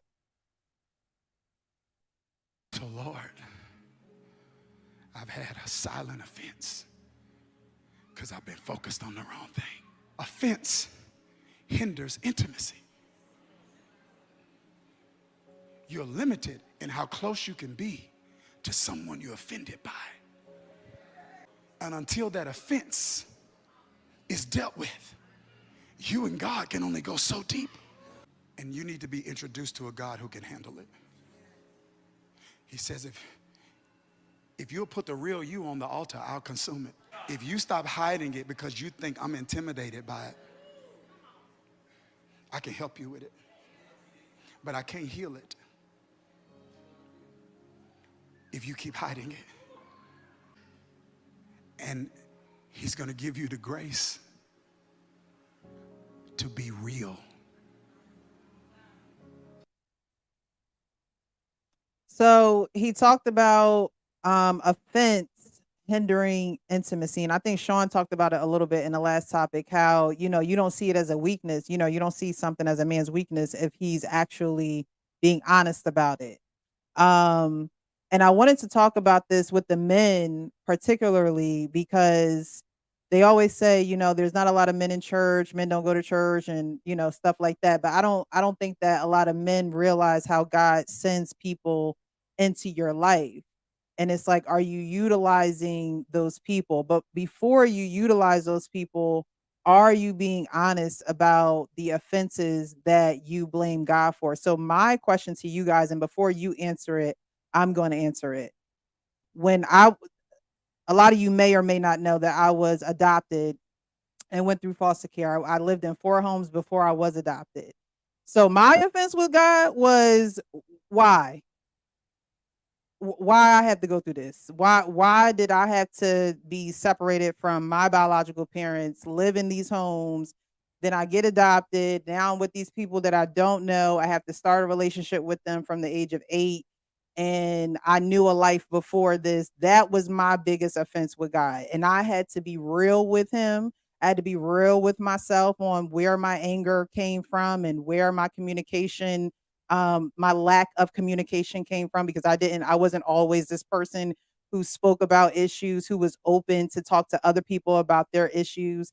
That's where my offense came from. So that's where I had to then get real with myself and say, okay, I'm gonna need to go to therapy, and I'm also going to need to get connected to God, because he gave adoption to me for a reason. He gave foster care to me for a reason, and I keep questioning him why he did it, instead of embracing that, look, he done gave it to you, so he must want you to do something with it. He must want you to use it in some type of way. So my question to you guys, now that I've answered it, and definitely feel, share what you feel comfortable with, but has there ever been a time where you feel like you were offended by God, whether it was a death, someone was taken from your life, you just couldn't understand why it happened to you? So whoever wants to just jump in and take the reins, be my guest. Ever think of a time where you felt offended and you like, all right, God, why me? I'll go, and leading this is going to be a little bit different from me. I am not a spiritual person. I grew up in Alabama in a Baptist church, and after I joined the Air Force and traveled the world, I started, questioning a lot of things. I don't crap on anybody's faith at all. I encourage anyone to you'll lean into heavy if that's what they're choosing to do with their faith and things like that. I think that that question's interesting, and the reason why it's interesting is the lady that I'm dating is in the church. I'm not. Initially, one of the things when we were talking about our interest among each other was that I told her straight up at the beginning. I actually said it for a while. I said, I think we're oil and water. I think we're oil and water because she had written, and I had read some of her blogs about wanting to uh, be introduced by God to a man that's led by God. And I told her, I said, that's not the way I think. So if that's what you're seeking in someone, it's not me, you know? And she had expressed that. So it's difficult for me to answer that question. But what I can add to it is that I do encourage her to, lean into her faith, seek the guidance from the, people in her church and things like that that follows her faith and stuff, because I understand the importance it is for her in her life. But I can't answer that question personally for me because I don't go off of decisions in which I feel as though like I've offended God. No, I not that you have offended God, that something has happened in your life and you was mad at God for it. Oh yeah, So, I don't think that way. So, but okay. not speaking for my lady, but in conversations that we've had, I know she has. But yeah, I don't think that way. And just a simple question for you, King, before we move on. You said that you're not led by God. So, who or what are you led by? Me, Okay. And when you fail, then what? I fix it. Okay, interesting. Whoever wants to go next. How about grooming and reviews? He welcome to Hey, the what's going on? panel. You had your homework. Did you do it? No. Hey, everybody. Can you repeat the question because I jumped on this midway? The question pretty much is there ever was there ever a time where you felt mad at God for a situation that you were ever in, taking a loved one from you, something that was out of your control?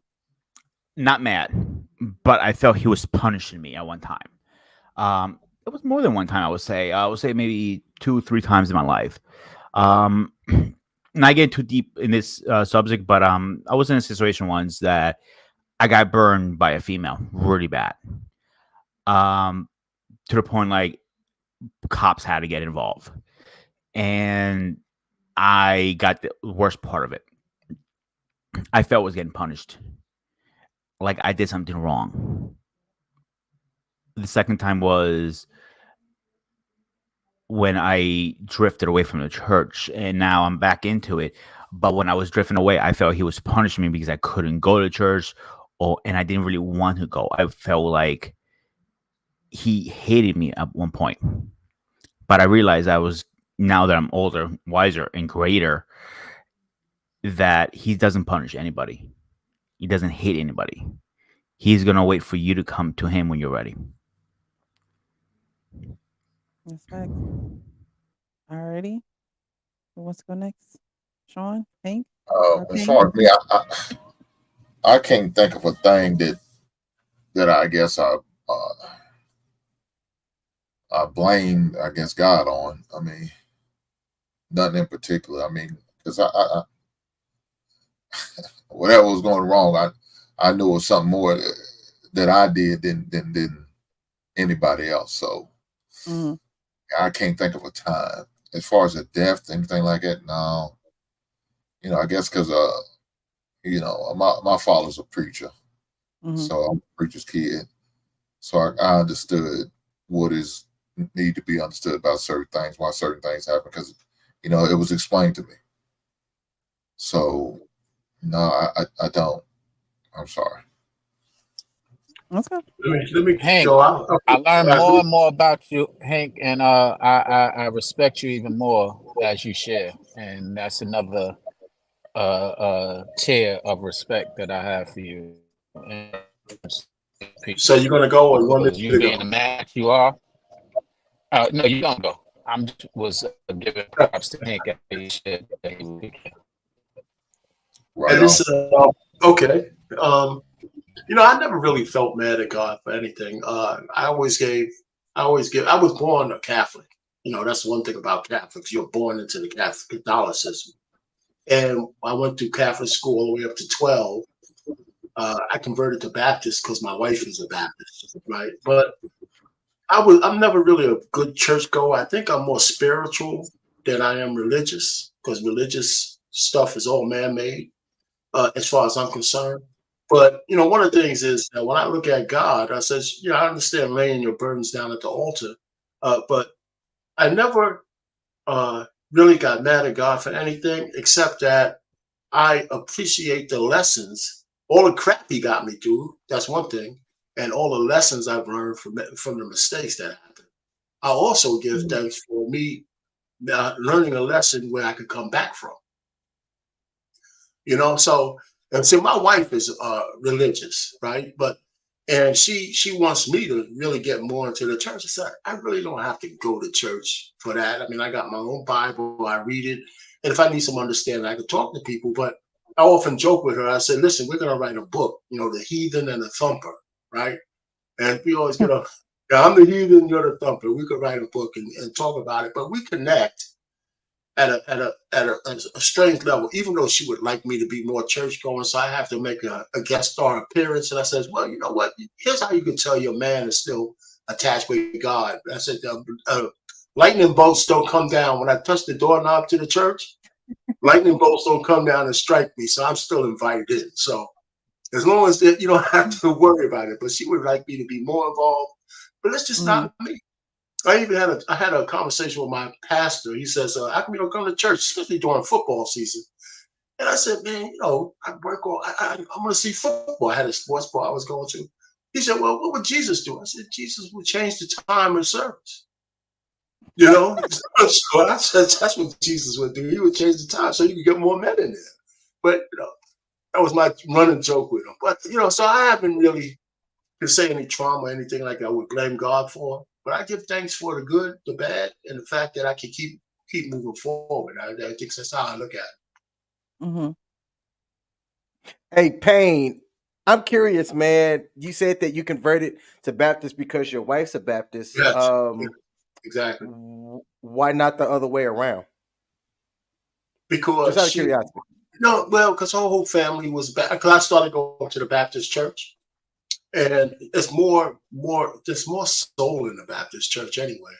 And she didn't have to convert for me because she's the one real religious one, So I didn't even ask her. I just did it so we could have harmony, And I said, well, and it was an affirmation that here I got a choice to be a Christian. In the Catholicism, you don't. You're born as a Catholic. So here I got baptized. I was a grown man, so I had to get in front of the congregation. They dunked me in there, and all that kind of stuff, and had a little ceremony. I said, oh, that's cool. Yeah, I used to go to church a little bit more. Then I just said, I don't need it. Especially when the church started to veer away from teaching an objective stuff from the pulpit, right? So that's where I'm at. So my wife works for the church, though, so I always stay close. I say, listen, you're gonna have to get me in. I said, worst kind of worst, you're gonna have to put a good word in for me, honey. But you know that ain't how it work, right? Because when she get up there, he ain't gonna ask her about you. He ain't gonna say no. How's our teen acting? Payne, if I may ask a question here, are there much difference between Catholic and baptism? Turn your opinion? volume down. Your mic is super loud. Listen, they both believe in the same God, except that the Baptists don't have a Jesus on the cross like the Catholic does. The Catholics do. A lot of times, it's just a symbol. Maybe they might have the Jesus on a crucifix, but it's supposed to be like just a symbol of a cross in a lot of churches I go to. But so there's some fundamental differences, but it's the same God. Even with Muslims, it's all the same God. The Jews, the Muslims, and the Christians, we all worship the same God.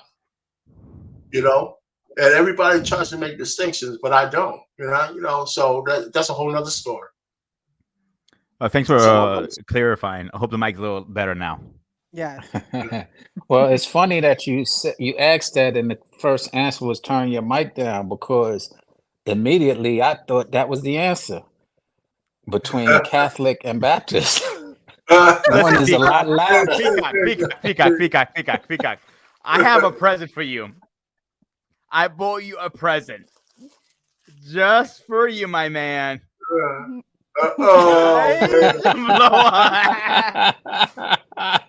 I told you 2 weeks ago I was going to get it for you, and I got it. Oh, but do me a favor, send me your address on the back check. I'll mail it to you. Oh man, I'll do that. I'll do that. That's funny. I'll do that. That's funny, man. And go ahead, Precious. I was gonna say I asked you guys that question just because, like, the clip before this one, the guy went to drinking, and that's how he dealt with the death of whoever that was in his life. And a lot of times we turn to everything, everything else but the source of love. And in the video, he says that, offense hinders intimacy. And a lot of times we don't, and it's not that you have to be mad at God. You don't have to be mad at God, because obviously I'm the only one up here that was mad at God at some point in life.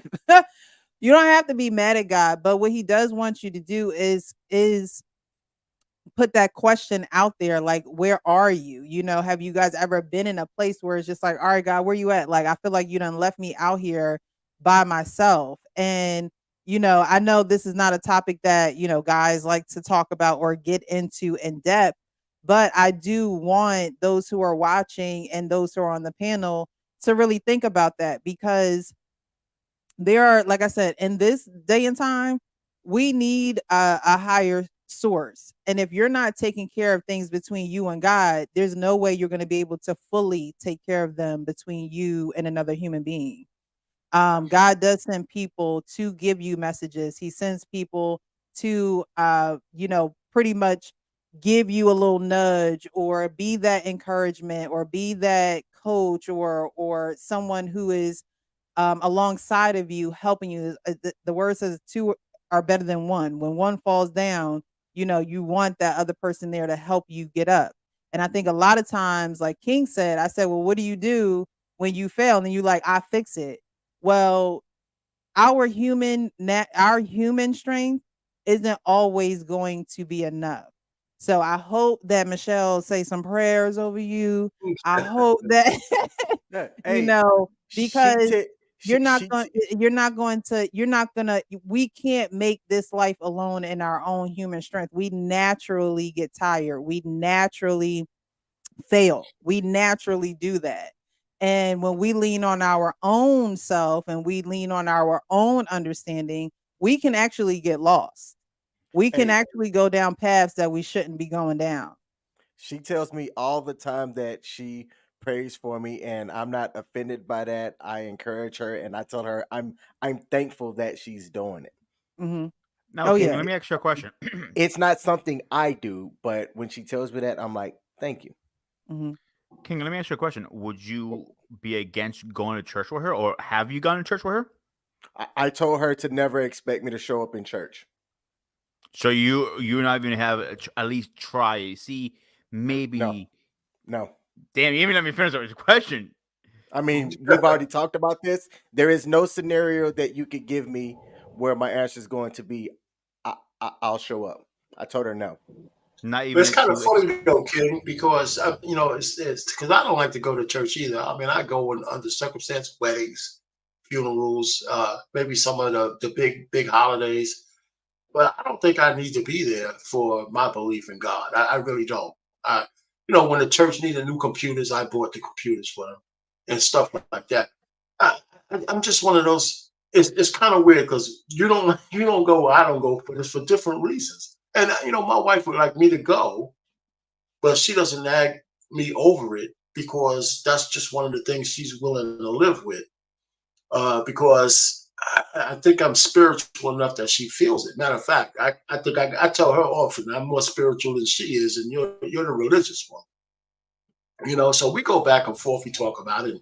We'll pray together and stuff like that. So I said that's enough for me.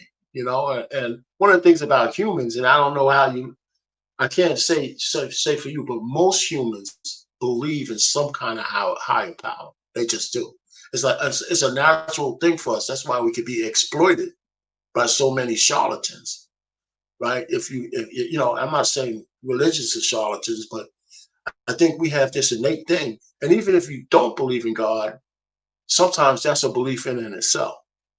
So I don't know. So that's how I look at it. But you're right. I can't look down on anything because the atheists, and they say there's no atheists in a foxhole.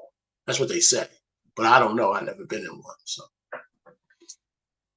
so let's meet at the there. So, but we're I think it's similar. more so of a personal. I don't think that you have to go to church in order to call yourself a Christian. I think that church sets order.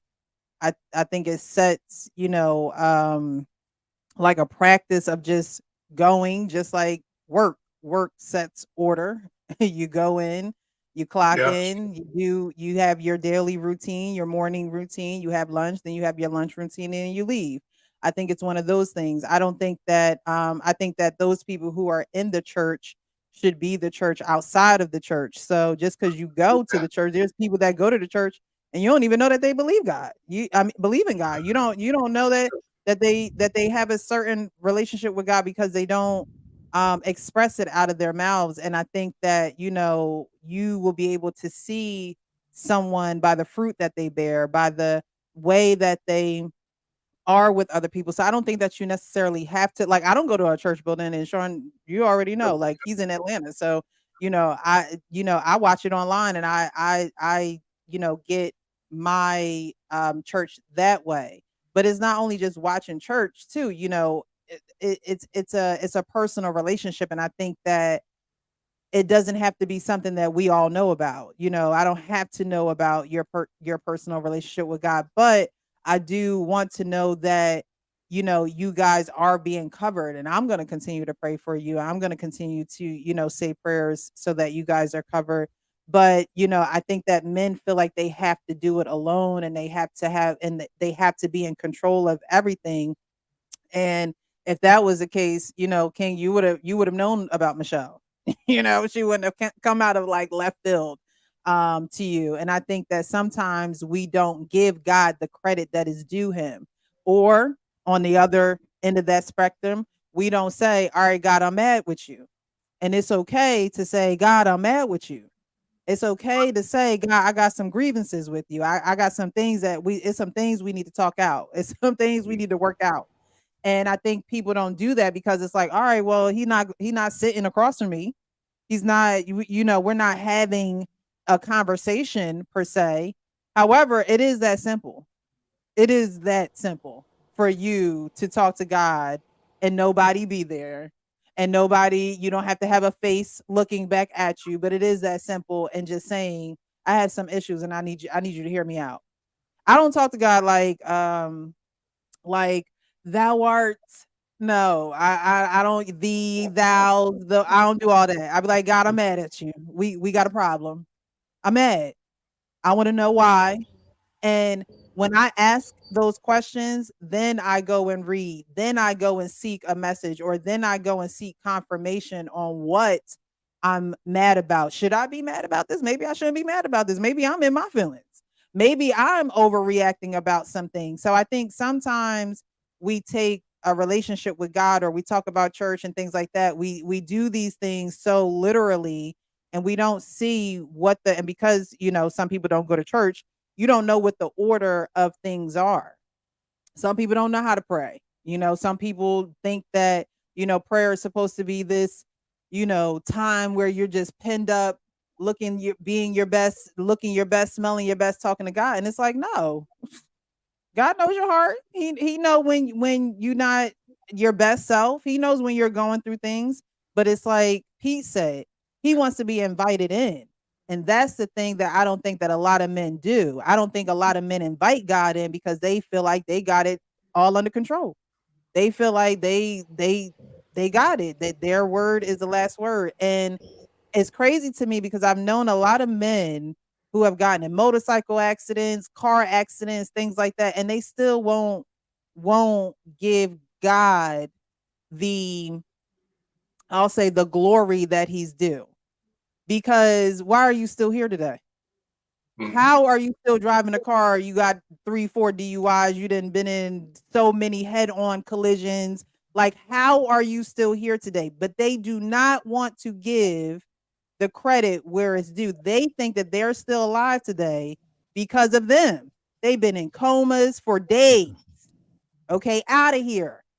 And they wake up and they still don't want to say, God saved me, saved my life. Well, pride is a powerful thing, But and that, it's int- go ahead. no, pride is a powerful thing, and it's interesting because every scenario that you spoke of that we spoke of in this time in this question, I'm familiar. Person who doesn't believe. The reason why, again, I made mention of Hinks' position on being a PK is because I can never really relate, or even though I know a lot of people who are, but that's a whole nother dynamic because they see the inside and outside of, religion, of pastoring, of church. And so it sometimes I know a lot of them who it screwed them up entirely. And that's why I have a different respect and rapport when I said that, because most of the PKs that I know aren't well balanced because of what they were exposed to and trying to still have some type of um, respect and honor for religion. Mhm. So when I hear that, I'm like, wow, because of the experience I've had with some of the PKs that I know. And then I know plenty of people men specifically, who don't go to church. And a reason why I think where I came to the conclusion of perhaps why is because we still have a tendency to not really believe in that pastor who's another man. Well, we don't want to sit and give any credence to that pastor being bigger or better than me, or bigger or better than the man. And so we have a tendency to lean towards, you know what, yeah, y'all getting bamboozled by that slick talking pastor who I could see straight through him and he ain't about nothing. And the hypocrisy we're able to see pretty clearly that some others can't see. So I can understand that as well. I was very spiritual before I was religious, and it was because of the hypocrisy. I'm guilty of that. I saw so much hypocrisy in church and so many things that I saw pastors do that I was like, yo, get out of here, knock that off. To where I dreaded going into church. I thought it was going, never mind me touching the door handle. I felt that the lightning was going to strike as soon as before the sermon finished. And I was afraid, you know. That's funny. So it's interesting, but to those, for example, in your scenario, King, I often question atheists or people, non-believers whatsoever, is if you are in control of everything, then live forever, and then I understand you. If you I can't live mean, forever, life isn't something that is designed to be lived forever. That would apply if every other people were living to be forever.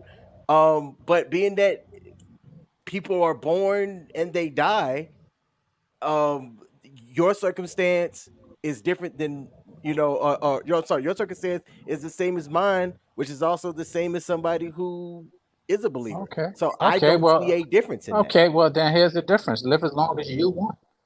If you got that under control, live as long as you want.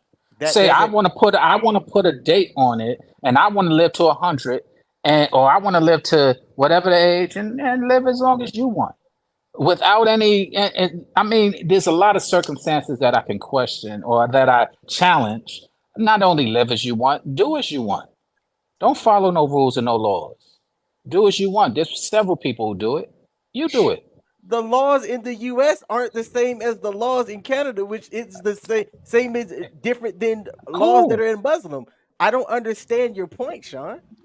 So the point is that you're right. They're different laws, but you don't got to follow any of them. You can live by your laws. Then, if that's the case, and I would love to see anybody do it, just live by your laws. Just go out and say, you know what, I'm going to, I don't know, do something. There is no real point to my that I'm trying to make specifically.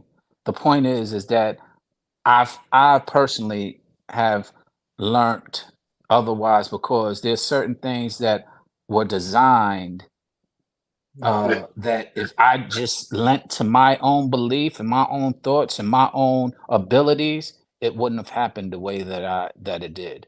And so because I had those experiences is what made me really embrace a higher being above myself because I Hey, did Sean, lend it to myself. Yes, sir. Pre- uh, well, can I Precious. interject something real quick? Real quick. I mean, okay, I'm gonna let you up. Some people just live by the golden rule, whether they believe in God or not. Do unto others as you want them to do unto you. Some people just believe that, you know. So, and I think that for some folks, that's significant, right? Because everybody knows how they want to be treated and how they want to move through life. And if you treat people that way, you know, your outcomes can be just as good. So I mean, you know, it's tricky, you know, straddling the non-secular world with the secular world. That's one of the things that gets me through because I believe that the non-secular world, the religious world, or the Bible world, there's all kinds of corollaries with the secular world, you know. And some of the stories and some of the parables and all that, you can find them in just regular living, you know. So, I mean, that's what gets me kind of through it. But you know, I don't have the same kind of situation as Sean does. I mean, as King does. But still, the golden rule is what you really have to follow. Not the, well, I shouldn't say it that way. Is I don't want to even say it's sufficient because it might not be if you're believing in God, but it's a good start. It's a good start, even if you live Uh, in a secular world. that's Yeah, interesting. Go ahead, King. Oh, so Precious had asked me earlier, what, and you have to kind of help me out. I want to say you asked me what happens when things don't go right. What do I Yeah. do? Um, I look at it as to date, there hasn't been anything that men hasn't gone through since, men have been men. So, there's a lot of information out there that I can see that can. So when I simply said I fix it, it's I go and look out there to see what resources I have that I can learn to help fix whatever it is that I can fix, the things that I can control. Stuff that I can't control, it's out of my hands. I don't worry about it. here's what I have pushback on. So I know you very well. I know you're big about mental health, correct? Mhm. So I've been going to therapist and all that stuff. When I started going back to church, I found balance. It helped my mental game more than anything. To Precious' question earlier, why do men don't go to church? I feel it helps you balance. You don't need to go with somebody. Do it for you. And I'm not knocking you for not going. You believe whatever you believe, and I respect that, and you respect me. End of story. But I feel if you did go to church, you'll find better balance in life. And that's my pushback on that. I disagree. Well, And that's and fair. what's interesting is it's not about because I can agree and disagree as well Mhm. because it's not about going to church.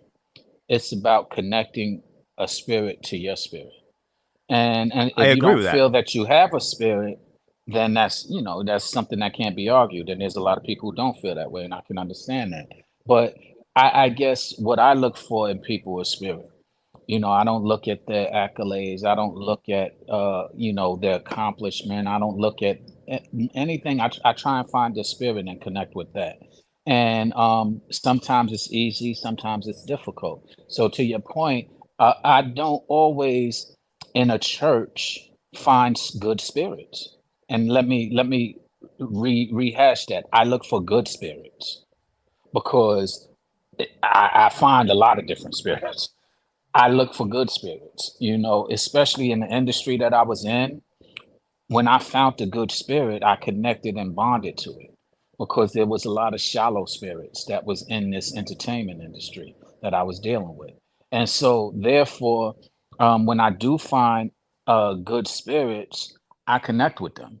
I don't connect with people because of what they're doing. So to the point is that walking into a church doesn't always suffice that because all churches don't have good spirit, don't have good spiritual leaders, don't have good leaders that have good spirit.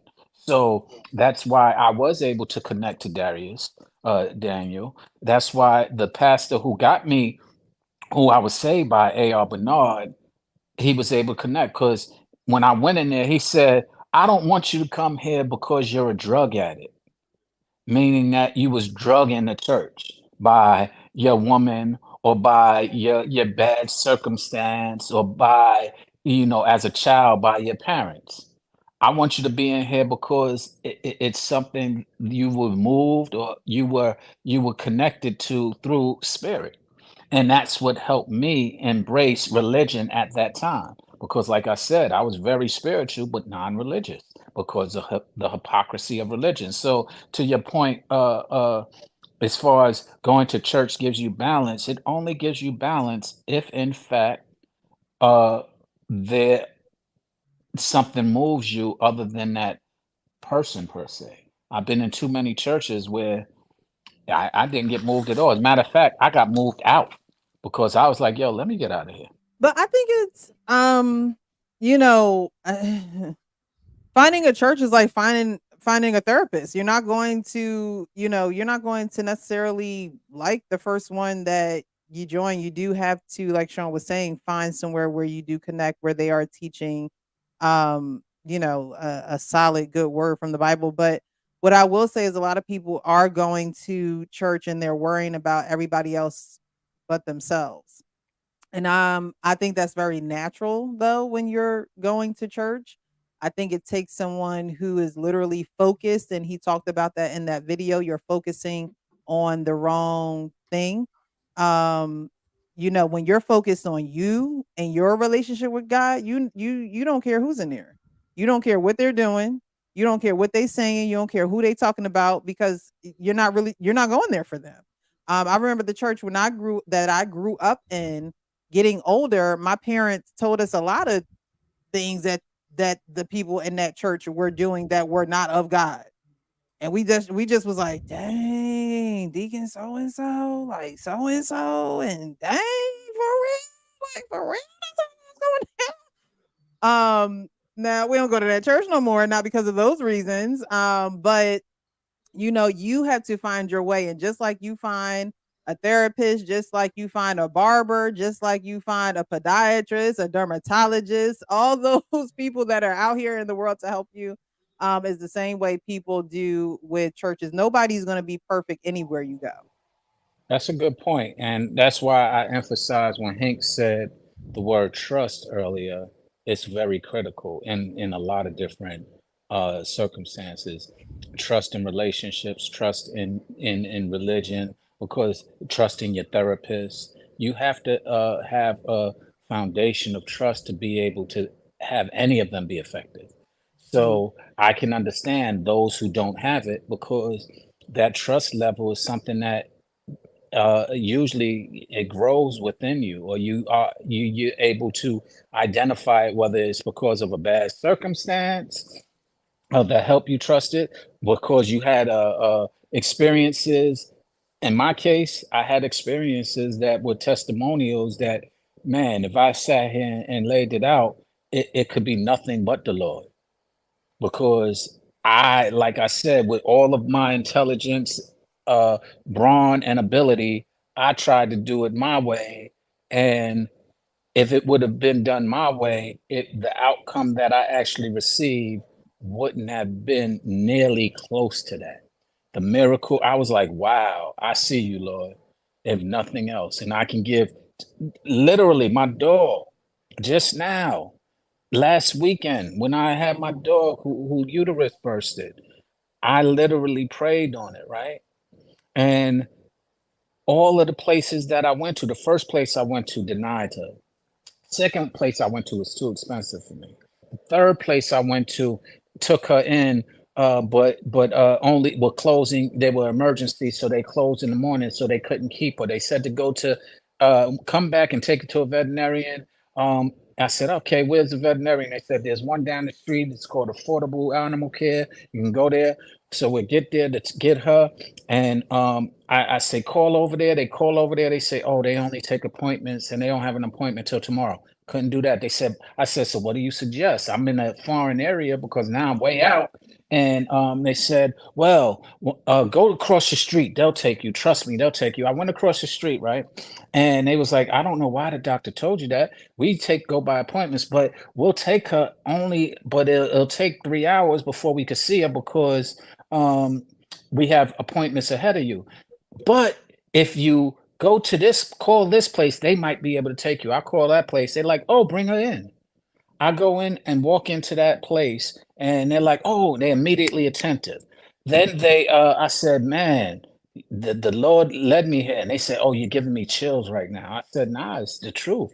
I just got denied by 2 places. I was frustrated at the second place because I'm holding my dog. She's lethargic, is not moving. They're looking at me and looking at her like, okay, and I'm sitting there, first instinct was to get bothered. But I caught myself and I said, all right, Lord, you know what? Let me release it, surrender to the Lord. For surely you know what I know not. And sure enough, they gave me a phone number. I called the phone number immediately. That's like, come on over. I get there and they're immediately attentive. When I start sharing with them, they are like, yo, you're going to send us chills. Then they gave me a little survey towards the end after they took her in. How did you hear about us? I said, the Lord. They said they gave it to the doctor and the doctor was crying. Now, the doctor is religious. I didn't know. On the back of her veterinarian card, it says Joshua 1:9. When I read that verse, it said, I don't want to quote it, but I'll just paraphrase it. You have no worries. Follow me. You have no worries because I'm with you always. And she said the reason why she did that after speaking to her was because she when she was giving up hope to open up the place, the last day she was giving up hope, she went to church and she prayed on it. She said, look, Lord, if you don't want me to have this because we can't afford it or whatever, just let me know. That day they was preaching a sermon over Joshua 1:9. And that was her instant gratification and confirmation that she was supposed to have that place. And she's been there over 20 years. And so everything, her LLC is Joshua 1:9. And Oh, wow. so me connecting to all of that, I couldn't have told that story. I couldn't have made that story up. I couldn't have prepared for that story that I just shared with y'all. Nonetheless, and not to mention, they said they gave the prognosis, your dog is very weak. We're letting you know that if we perform surgery on her, she probably will not make it. She has less than a 50% chance of making it through surgery. This is Mm. the place that I got to through all of these things that I just shared. And my dog is sitting in front of me right now, a little wobbly, but is sitting alive in front of me right now. So experiences like that help me believe in the Lord. And those testimonies is why I'm such a believer. And I just reflect on them when I'm having concern. And when I have worry, I remind myself with faith, there's no worries. And so I just go right back in and remind myself of those stories. And I have others like it to where you can't sit there and tell me the Lord ain't real. I don't care what position you're in, but I'm not going to sit there and try and make you believe that he is. That's for you to experience. I could share my testimonies. You can believe it or not, but that's why I'm such a believer. Mm. All righty. So we're gonna go into our final thoughts and wrap it up for this evening. Um, we'll start with Hank. We'll go down to Arpane, Sean, Pete, and then we'll end with King. Well, So go ahead. go ahead. No, go ahead. I was going to say we're going to do final thoughts on the videos, but you can do a final thought on any video that we showed. We showed the woman who feels always sexy for her man not to text her throughout the day. The man who says that closeness for men may be sex, but for women, it is to know what's going on. We also spoke about a guy who uses alcohol to, deal with things and numb his pain, and then realize that his daughter needed him and he needed to fulfill his promise to her. And then we ended with Daniels talking about offense hindering intimacy and how we need to keep it real with God. Well, my final thought, I guess, is going to be on the woman saying she doesn't need her man to do all these. I guess make these worry about her like that. Now she's speaking for herself. Most women are not like that. Most women want to hear from their man. So I guess just know who your significant other is. Know what her needs and what her desires is, and try to be sensitive to those things. You know what I'm saying? Try your best to do that, because with you doing that, more than likely she's gonna return the favor. Mm. So that's my final thought. Thank you. Thank you. Arpane? Yeah, I would like to talk about the first one too. Listen, I don't think any woman wants you to. The way she came across is this guy was like just on her, right? Whether he was insecure or not, he was just on her 24/7. Always want to know what she's doing. I disagree with the robot saying that she just wants to be a free woman and have a relationship on the side. That could be true, but nothing that she said. That I think the robot was assuming that's what she wanted. She just might not want her man to nag her, especially what she said that you should be on your grind and you should have some other things that you're interested in other than just me. And I think a lot of women want their men to be able to have something other than focusing 100% on her, because I don't think any man should do that, right? You should have something that I'm not saying you should be, have put that above your woman or anything like that. Some things sometimes, depending on where you are, you have to, Right. in order for you to get to where you got to go, and then you want to find out whether she wants to be on your plan or not. So if you just calling her all the time, you don't have where you get all this free time from. And everybody, listen, everybody's different, but women have a tendency to get kind of sick of a guy on her all the time, whether she loves you, likes you or not. I don't think that's a good recipe for a long relationship. That's just me. So the whole assertion that she wants to just be free, what she said doesn't show me any proof of that. Just because she wants her man to get off of her all the time, I didn't agree with the robot. Let me just Yeah. leave it there. Definitely should be balanced. Sean? Okay, well, I kind of touched on each of them pretty thoroughly. Like I said, I felt, as opposed to pain, I felt like the robot was dead on. And,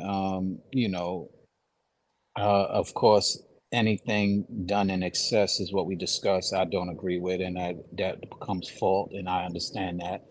But to King's point that he made, as well as I think a lot of the gentlemen made, is that you have to understand who you're dealing with and have enough grace to ask them what they consider or what they would like you to consider about them, and take that into consideration if you're going to be in a relationship.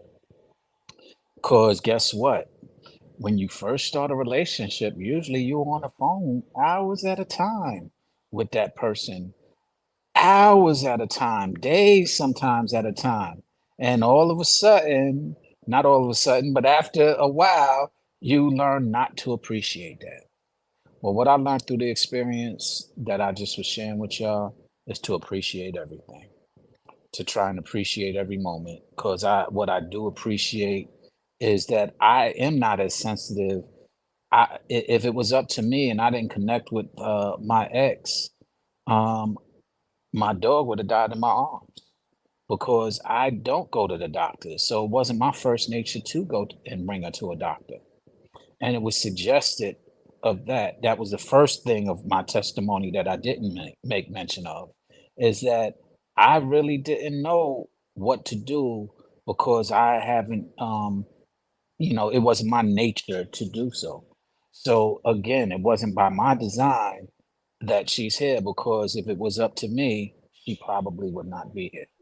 And I realize that now. So I am a bit more sensitive. I've been petting, I've been doing things that I don't usually do. And that's what I learned through the experience. So through every experience, when a lesson is revealed, behold, or shall I say, hold the B in front of that lesson. B plus lesson equals blessings. And those are my final thoughts. Thank you, thank you, thank you, Pete.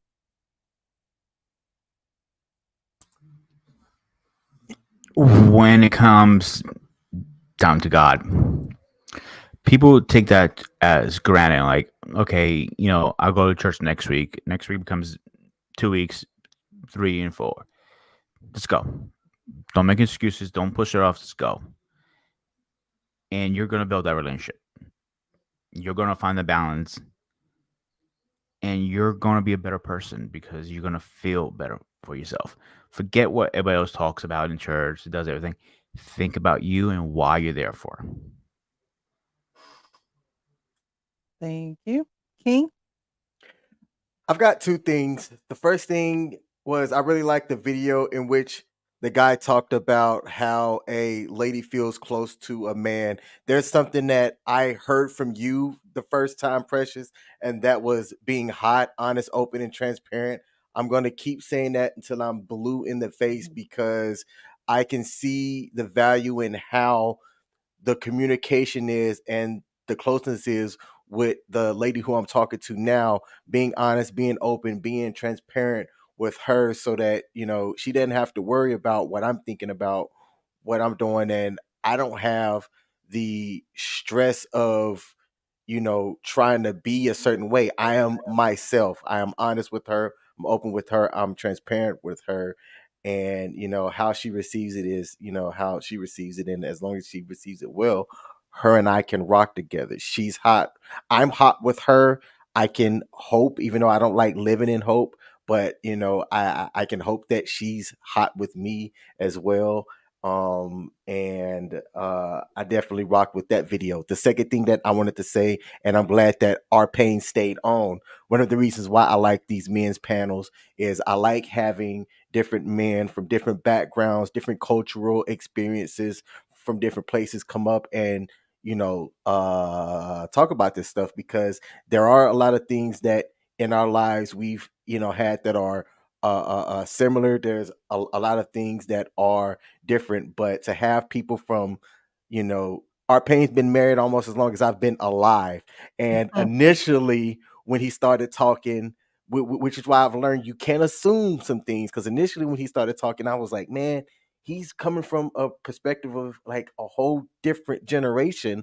I don't think that he can understand what this generation is looking at and going through. But then the more he started talking, the more he gave his thoughts.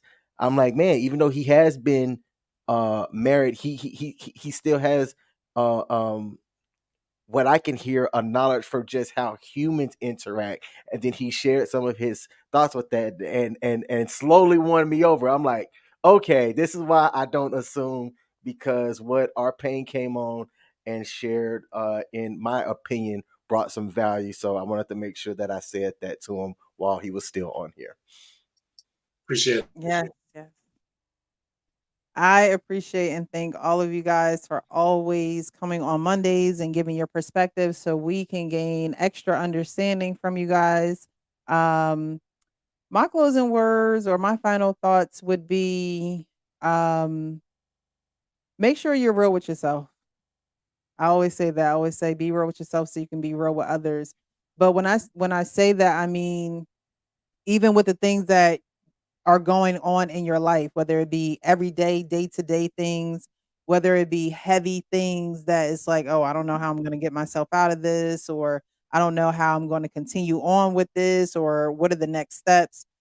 Be real with yourself as far as your self talk, as far as who you have in your corner and who you don't have in your corner. Because a lot of times, again, we talked about church. You don't necessarily have to go to the church. You can go to people who are Christ like, who have those qualities that will help you, that will encourage you, and that won't put you further down in that dark hole where you're trying to grab a bottle and numb the pain. Um, but be real with yourself in those times, because you know, I'm an advocate for the men. I believe that you guys, are great. You're leaders in your own right. You're, great in your own glory. But you sometimes get weak, and you sometimes don't have all the answers, and you sometimes are down on your luck. And so you do need your circle of friends to be able to help you out, be able to encourage you. Maybe these panels help you guys out. I see guys in the chat all the time saying, Precious, thank you so much for having these platforms, having these lives. It does help us. So I appreciate that. I hope it does help you guys.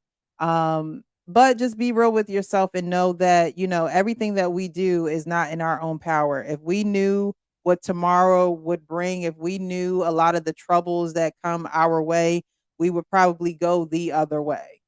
If I knew that adoption and foster care were in the cards for me, I'd be like, nope, I ain't doing it. But I couldn't avoid it. I couldn't go around it. I couldn't. It was something that was totally out of my control. And so what I had to do, I had to embrace it. I had to, figure out why it happened to me. I had to figure out what I could do with what God gave me. And so everybody's homework tonight is, what are you doing with what God gave you?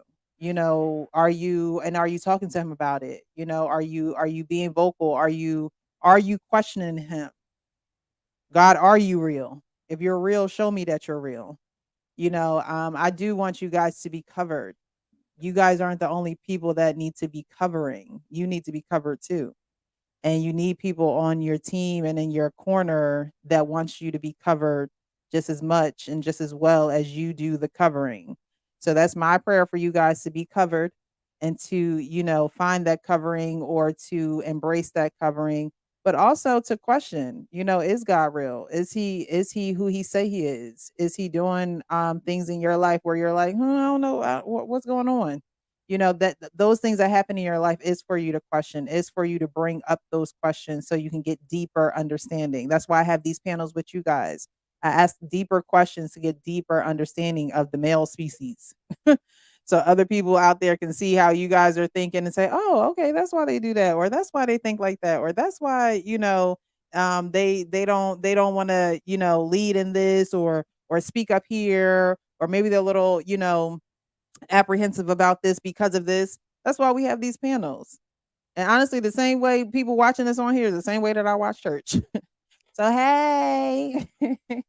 But I appreciate you guys. And like I say at the end of every show, be real with yourself so you can be real with others. It's been a great show. You guys have a great Tuesday. Bye bye.